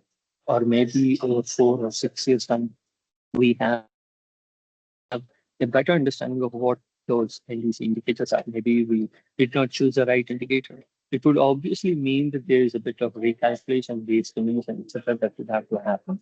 But we do have the flexibility to do it. The underlying principle of the ACCC is meaning that we need to be very clear in what we report and how we report. And yeah, so information necessary to track progress, maybe implementing the changes, the MPC, and then an actual description of those policies, plans, and measures. And the last two components are also quite so while in the BTR itself we do talk about like sometimes I'm sure our colleagues have also gone through this case where the national inventory report is a separate document, or the NC is being prepared, and the BTR is also being prepared, and there are so many mechanisms. So, if you kindly look at the guidance that the Paris Agreement or the CMO has given to the chair, one of the things that they do note in there are provisions within the chair where a country can request for the BTR and NC together. So, those kind of mechanisms which facilitate that would also mean that maybe the inventory is submitted as part of the NDC, sorry, as part of the NC or its CR, or maybe it is prepared as a separate document. So to ensure that there is a very clear tracking or very clear linkage between these things, that's where that information is part of the BTR. And also projections of greenhouse gas emissions and removals. And this is also one other key aspect because that kind of sets the tone for what the country is expecting or where it is seeing the emissions are going to be. What is the progress of these emissions? How do they change? And how do the impact of their own NDC actions come about? And this is something that we will go in a little bit more detail tomorrow, where we look at, as Nasir said, how do we do the adjustments, we do corresponding adjustments and things like that. I am in a way kind of quickly going to go through this because again, like once you look at the modalities procedure guidelines, the CMA document, decision CMA 114, CMA 114, I think I'm right on. Or 16, I keep getting it. But then we have, oh sorry, 18 CMA. That's it's right there. So it's the CMA 18. Once we have the decision, where it very clearly indicates what kind of reports, what kind of data and information it has to go through. And each MPG talks about specific aspects. So the 65 to 61 talks about like how we indicate or what the kind of information which provides its progress on NDC indicators. And this is also one of the reasons why this information is being asked in a like for example, structured summary or others, is to make it very easy to compare not only between the countries on reporting previous reports, etc., but also across the countries. Because now we have, 180 plus countries that are reporting, which would mean that, and then if we can imagine the number of reports that are, you can easily understand how, you can easily imagine how complicated it's going to be if each entity and each country decides to do it on their own. And obviously, when colleagues have also been trying to prepare their own GG inventory, they can come across like each entity may have their own different ways of doing it. So that's why you need that kind of uniform approach. And this structured summary, etc., help in doing it. There is obviously additional guidance that we needed for avoiding double contents and what the cooperative approaches information, like what part of it. So as Nasir covered, who authorizes, what is the authorization of the cooperative approaches, what's the level that the entities that are involved. And we will also go a little bit more detailed tomorrow on what authorization means and how that information is presented. But that's also kind of information as well. And there are again important aspects of technical review provisions, and this is also a key component because ultimately one of the key steps that we looked at, MRV, which is a verification, and this happens at a global scale, and it happens at the national level reporting that gets scrutinized by the team of technical experts. And so they have a very particular mandate on what they can and what they cannot do, but what aspects that they're going to look at deeper on Article 6 transactions. And so this is also quite an important guidance to help us in understanding what kind of information we need to provide to the BTR to help them complete that assessment. So this is again, like this is well understood, but then I'll quickly look at, give a very simple example of what it would mean. So for example, if we take a renewable energy, let's say a wind power project that has implemented, we say that is expected to result in say 5,000 tons of CO2 per year. Then we then talk about if this is the target year or period. So we say between 2025 and 2030, this project is expected to result in 5,000 tons of CO2 per year, which would mean that you consolidate it.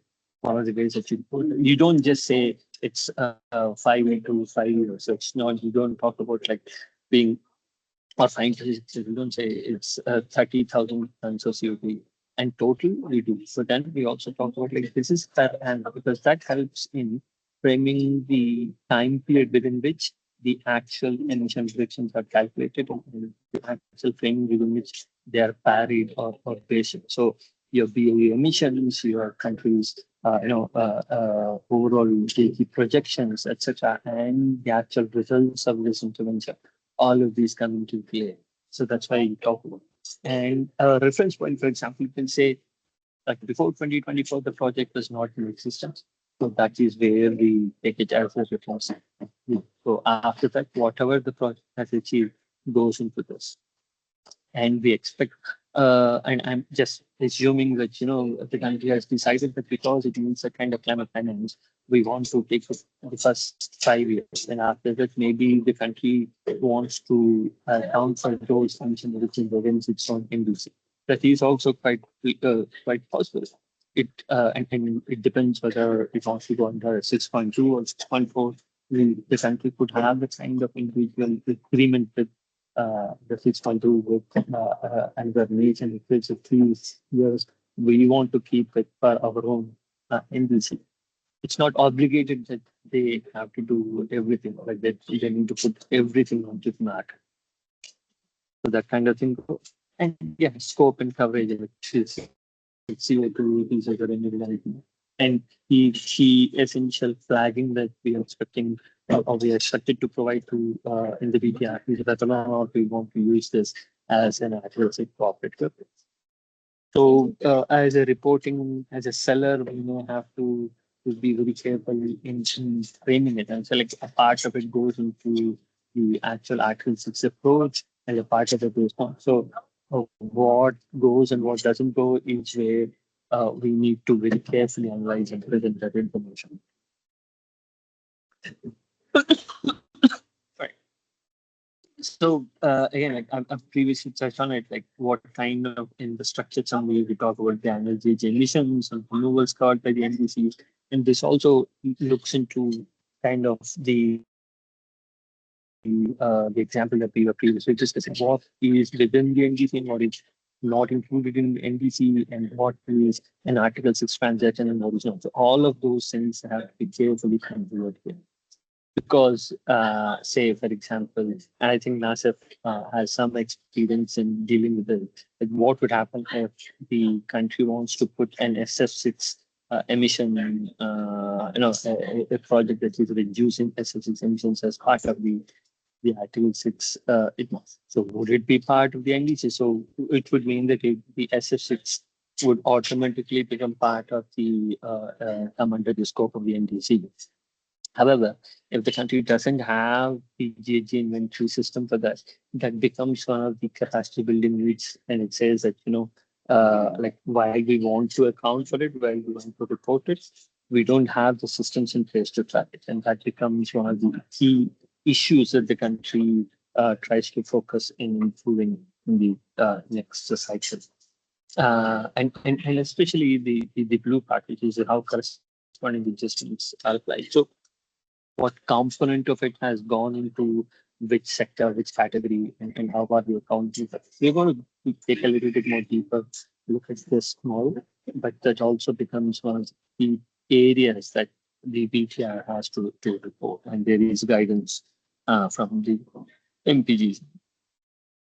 And that's the other aspect is, what are double countings and how we are avoiding double counting. And this becomes also, and having your own internal registry would definitely help, which is these CCUs or CERs or whichever terminology that we want to use. This has been very clearly assigned, and this is the origin, and this is where it has been cancelled, so that there is no probability or the reduced probability of it being double counted. So because we have a very clear understanding of when that carbon friction or removal or reduction or removal or anything else will happen, and how it is tracked from origin to cancellation. And I think all the colleagues who have had this experience under the CM registry know how complicated yet very useful and important such a system is. One way that we have tried to explain it to countries is like imagine having your own bank account system.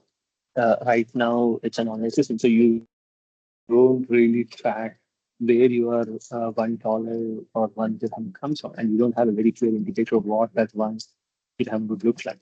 However, when the banking transaction happens, they're somehow seamlessly transacted. So when you spend 10 dirhams, it suddenly doesn't deduct you 11 dirhams or 12 dirhams, or it doesn't duplicate it. It's so there is a unique mechanism. There is a unique technology in which this exact same amount is tracked. And here, because we don't have such kind of real world equivalent or monetary system or the kind of coins and tokens in real life, like carbon and reductions, what we do is a kind of a registry system that is able to track. And so, whereas a register is more like your wallet. So you know that you have 10 dirhams in your wallet and you're spending it, and you know where that those 10 dirhams are coming. So that is a more simpler way of tracking things. Or maybe you're creating your own Excel sheet where you say, this is my salary, these are my expenses, and this is how you do it.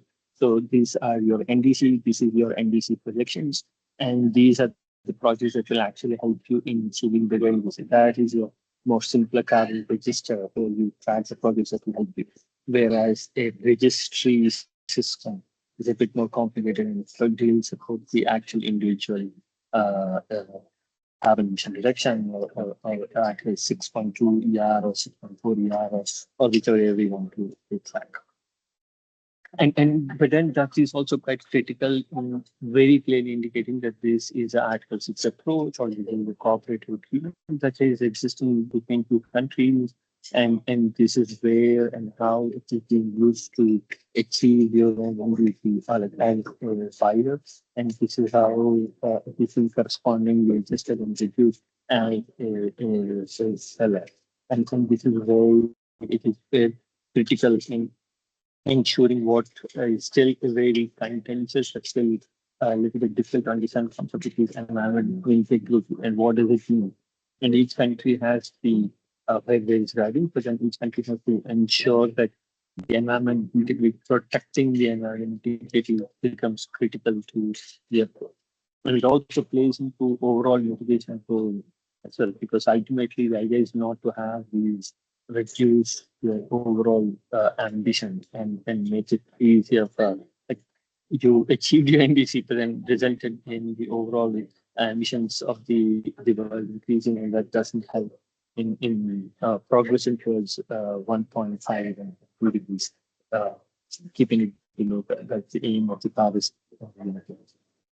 And finally, as I said, like there are a few guidelines again, which are there in the MPGs that talk about what is covered by the technical expert review, what so this is the B part of it, this is the international B part of it, what kind of information that they will take in into verifying it, and what they will not take into account, and what they are especially not allowed to do.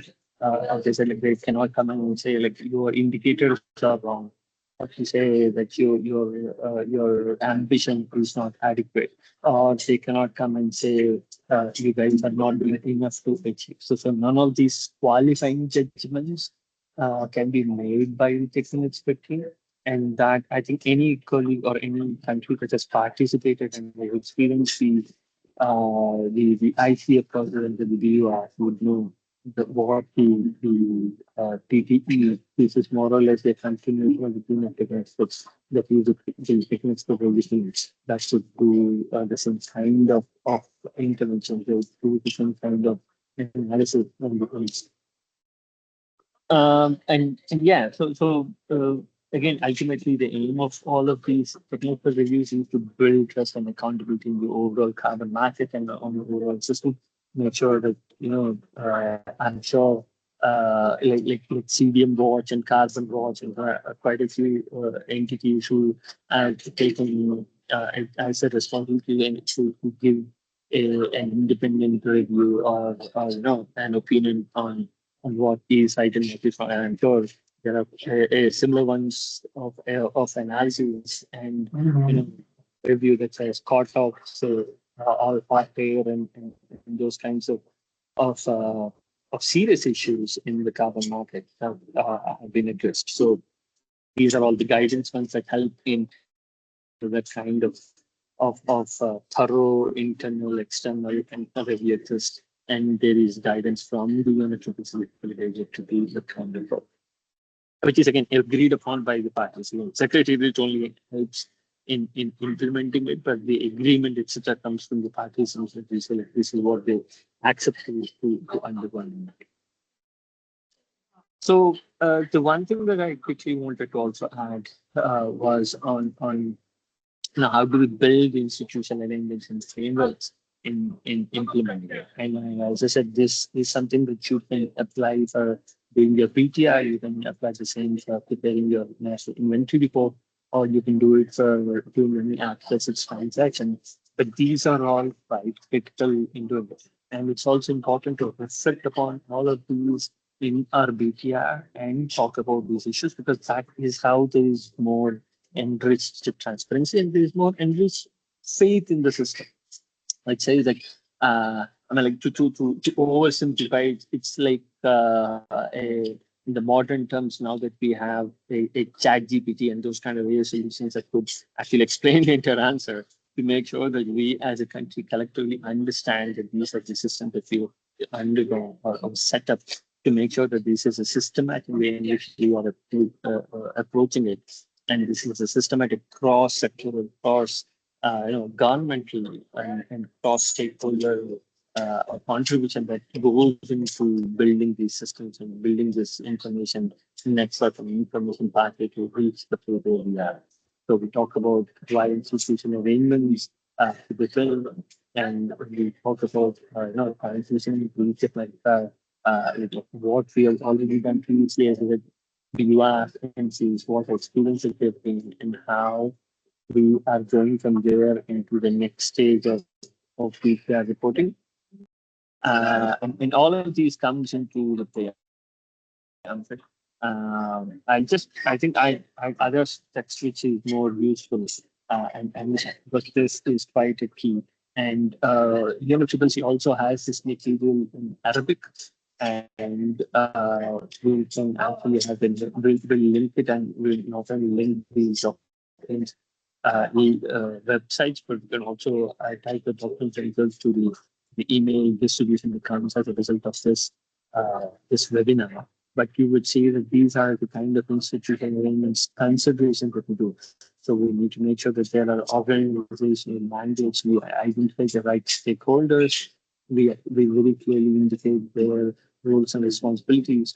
We have an expert group of people who have a very clear understanding of what coordination would include, what kind of sectoral expertise is required, what kind of reporting systems there are, and how that expertise helps in preparing this report. And again, as I said, I'm framing all of it while this guidance was prepared for, say, let's say, doing the BTR or for doing an NC. This is very much applicable to how we as a country try to implement, an Article 6 transaction or an Article 6 system.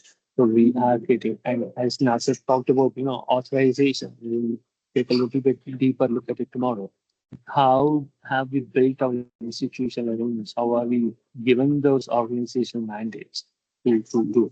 Of course, we don't necessarily need to report everything in the BTR.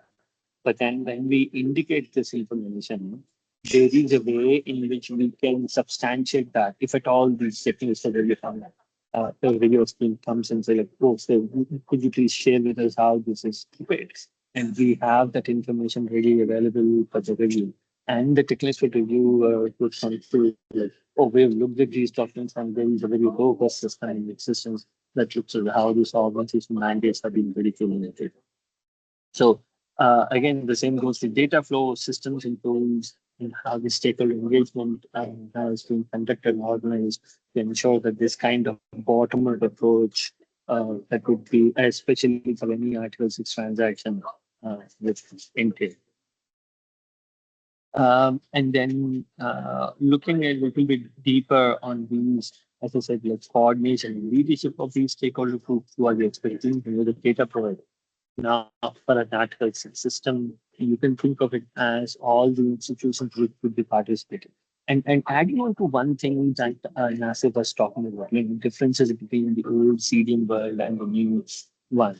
There is kind of what we call, what we may experience or only notice as a transitionary one, especially with the program of activities. So CPAs and QAs, where we know that there's not just one entity which would be participating in this, whereas CDM was very much project driven. So one specific private party or private entity will participate in this. But program of activities, or there's one kind of technology, one kind of solution that is then applied by several entities independent of each other, but the results were more or less the same. The same kind of impacts are experienced. And now, if you look at an NDC and how it is achieved, you could say that this is a policy act. A policy action would more or less be like, instead of a very specific project that achieves this kind of results. And whereas a policy action would be where different entities, different sectors are also participating. Like, for example, the renewable energy is implemented not just by one industry or by one sector. Maybe it is done by several entities, and that also helps in in making sure that that kind of cross-sectoral linkage is reflected.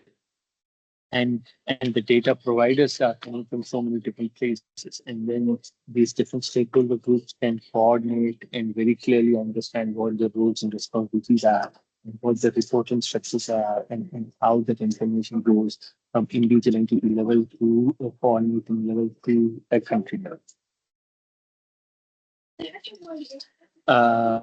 Yeah.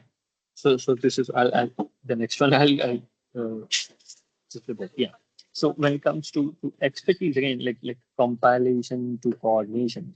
So we have a pool of expertise that has to be built, and this is where GGI's experience in creating some train the trainer programs has been quite helpful. And what we could able to do was build that kind of institutional capacity. It is not restricted with individuals, but retain in the institution as well. So even if the mandate changes, even if individuals change, what happens is that kind of knowledge still stays.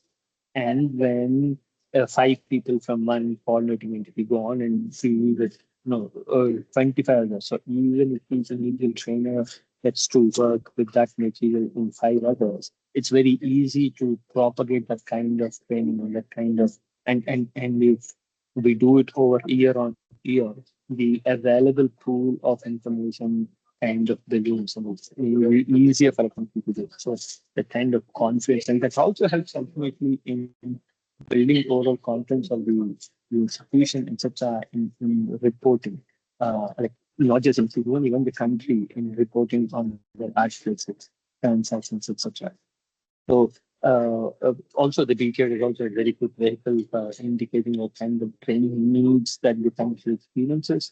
And we can very much focus on Article 6, and we can talk about like for these transactions, but to participate in the Article 6 transaction, we need more training. We need more capacity to build, either on building our institutions or building our technology base, or on building the capacity to report on this information. And all of these are very much valid and accepted technology or sorry, training needs that can be included in the DCR and reported.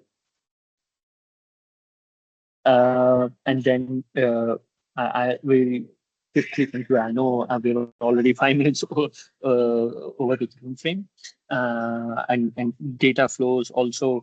This is also quite an important, because, as I said, like if you look at the previous slide that I was talking about, like MRV, and who, how, when. This is the how part of it. How is that information? What kind of information is being identified, and how does it go from the individual entity to the national report, and ultimately gets reflected in the BTRs? What kind of data sets which are required, and what are the data gaps?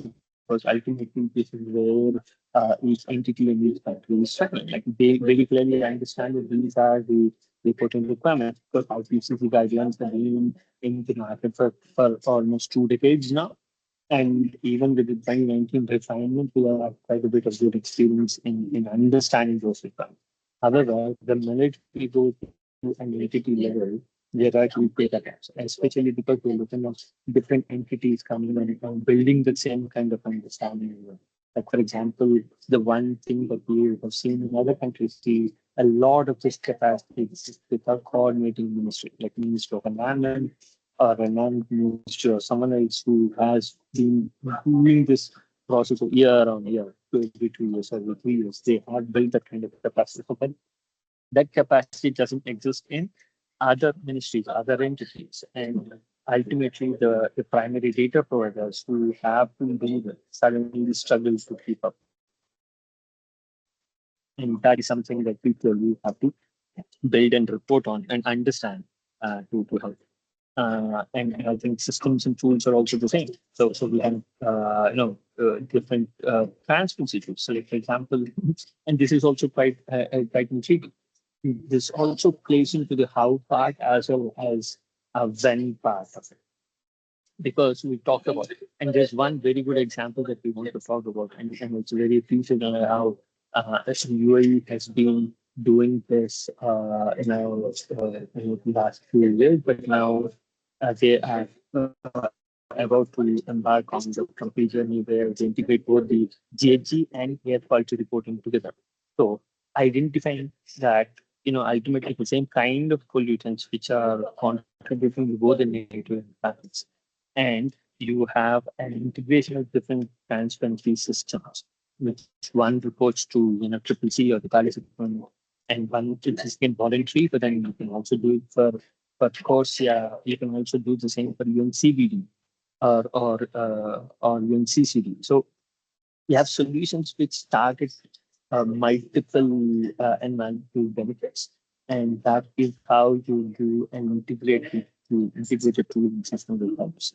And when, for example, I'm sure there are countries where they have combined both the GHG and inventory tracking as well as NDC tracking to the same tool, because ultimately it's the same kind of entities who are providing the companies. And there is no point in going back to these entities time and again and ask them for information at different branches of information at different time frames, because ultimately the entity would again come back like, but we have already provided you that information, why are you coming back? So to reduce that undue burden on not just on parties, but also on the reporting entities, you have this integrated system and integrated tools that so yeah, I think this is the final bit of it that I talked about. Again, where you have education and access to climate data for decision makers. And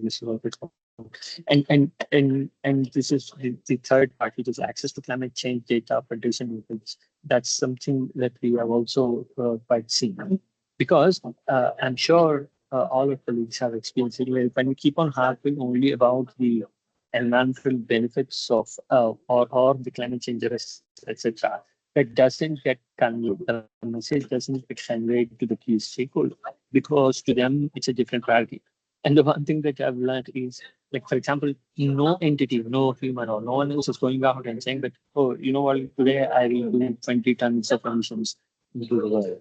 It's not the case. It happens because the actions, the regular actions that they undertake, the every day-to-day affair that they do, that results in this kind of emissions or this kind of environmental degradation. And with this kind of added information, there is a better way of processing this. So rather than it being one of the key communication devices, which is very critical and essential, but that goes into the other evaluating criteria. Previously, those decisions had not included that information, but now going forward, this key environmental information is going into it, and that will helping entities make that decision. So with that, I say, like, oh yeah, this was the long term defining slide. How we as like build our long term institutional resilience. We have I'll quickly go through this, which is that the mainstreaming of the transparency framework. So, and I think most of countries have gradually gone through those cycles. We've experienced the kind of NCs. We have experienced BURs, BTRs. Now we have experienced at least the third round of NDC that we have been able to produce. So, which means that we are kind of building that. And there's also great high level of support and funding that is being made available, at least for transparency systems, because that's available. And the other thing is also that the minute you embed this as part of the other work that we do, as the one thing, for example, GJI has had great success in creating the kind of right financial instruments, say green bonds, etc. But then one of the key things for analyzing it or for evaluating it, the MRV system which is able to provide that information. So we've raised the capital required to do it, but we also created the systems to make sure that there is there's a way to track the overall benefit that is enjoyed by the public based on it. So those are all the kind of systems that will help in creating. And Sid? there I'll stop. Yeah. I know. I think is it all for this session? I just wanted Yeah, to that's tell all. you Thank you. that we are a little bit over time, but thank you very much. Thank you very much, Sid. Now we would like to open the floor for your questions for this second session. And I believe that Nasif answered all the questions in the chats. But if you need more clarification on the same questions, please go ahead and take the floor, or you can also write down your questions in the chat. Thank you, Nasser.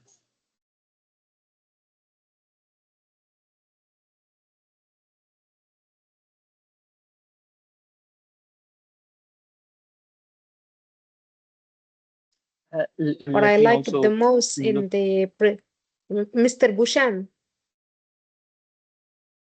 is that you? No, sorry. No, I was saying like if there are any questions that I could look at, but then please. Kaltum, you were saying? Yeah, I was saying that the most brilliant thing in the presentation is that in each slide we have the introduction in Arabic and then in English. That's really something that people needs in the MENA region. So thank you very much for providing that, and a lot of examples of institutional arrangement that could be be.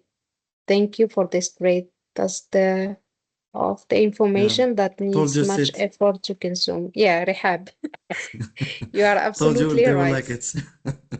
Yeah.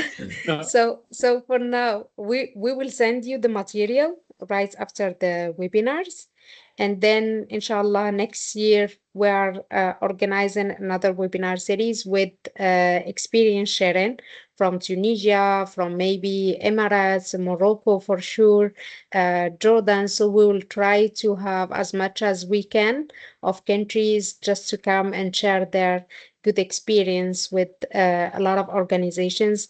And especially I think that even Tunisia, they just submitted their initial reports, I think from 1 month ago, I guess. So for Yes, now, with if we Japan. don't have Nasif, Yeah, I just did initial report with Japan under the yeah, joint with Japan. implementation. Yeah. Yeah, I saw it. So for now, I think we would like to move to the last session, which is the feedback, the Menti feedback. So please try to stay with us. Just few seconds. You can just join us by scanning the QR code.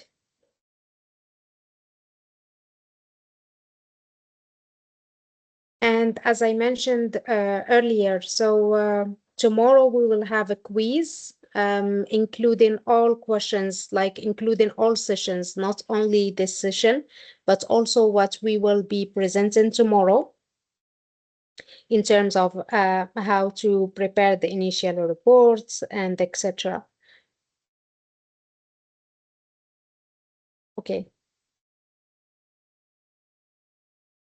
Just 15 minutes overtime. It's not really big deal. So we could we could consider that we respected the time. All right. Thank you very much. So please indicate from where you are joining us today.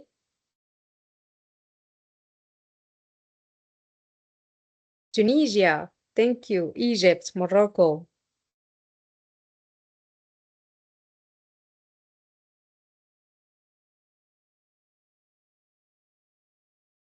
We have, I think we have also Saudi Arabia.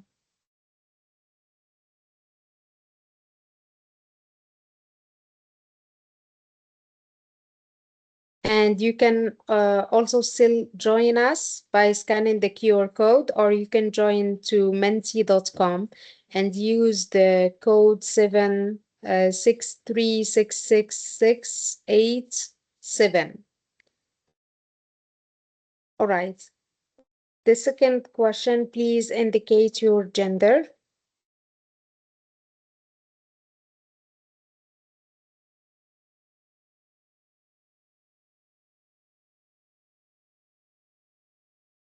The majority, gender. Gender means streaming. Come on, guys.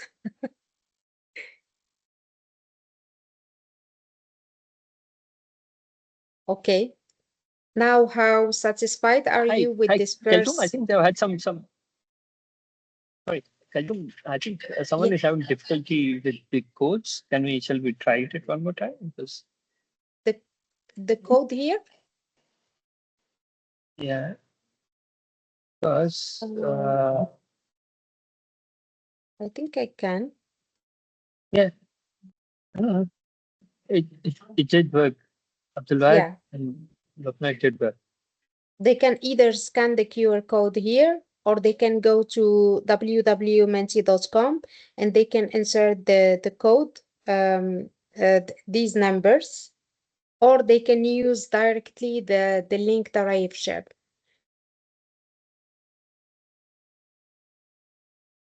All right, so we can say that 100% are satisfied. Thanks to the team from GGI, of course. And this is not the first time that we collaborate, and not the last time for sure. So they supported us in the regional workshop in Cairo, and it was very, very successful. And that's the main thing why we were inspired in organizing such a webinar series in a timely. I think it's like TikTok before the end of the year, but we wanted to keep the webinar series on Article 6 for 2025. Everybody, yes. And what was the most useful that you will take away from this webinar? This is your last question, and thank you very much for being with us.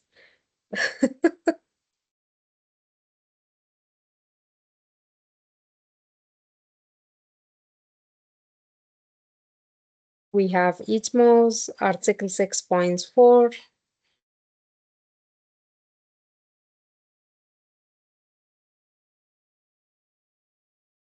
All right. So now, thank you very much for joining. Sid or Nasif, would you like to say a few words to just to conclude this session? Yeah, go ahead, Sid.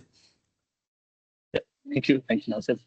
And again, thank you so much. First and foremost, thank you so much for patiently listening to both us. And it's very easy to keep on talking about a lot of things that we are passionate about, and it's also quite great and thrilling to get to make it such an eclectic flavor of a set of colleagues who have been in this field purely out of the passion that you bring.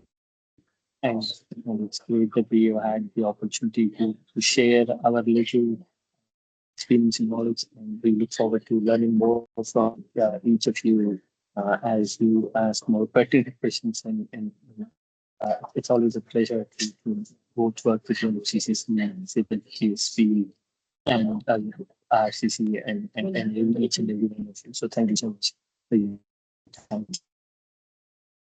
Thank you very much, Sid. It's always a pleasure to have you both. And also thank you to Abdelwahed from Morocco, GGI Morocco. And thank you for the country lead, Mr. Benis. Thank you very much for all the support.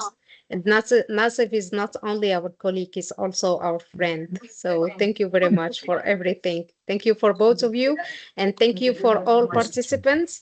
And try to join us tomorrow. Tomorrow will be the last session of this webinar series. We didn't finish. Yes, we have a lot of information to share. Okay, have a good day. Thanks so much, Nasir. Thank you, Kaltum. Thank you, everyone. Thank you very much. Bye. Bye-bye. Thank you. Bye-bye.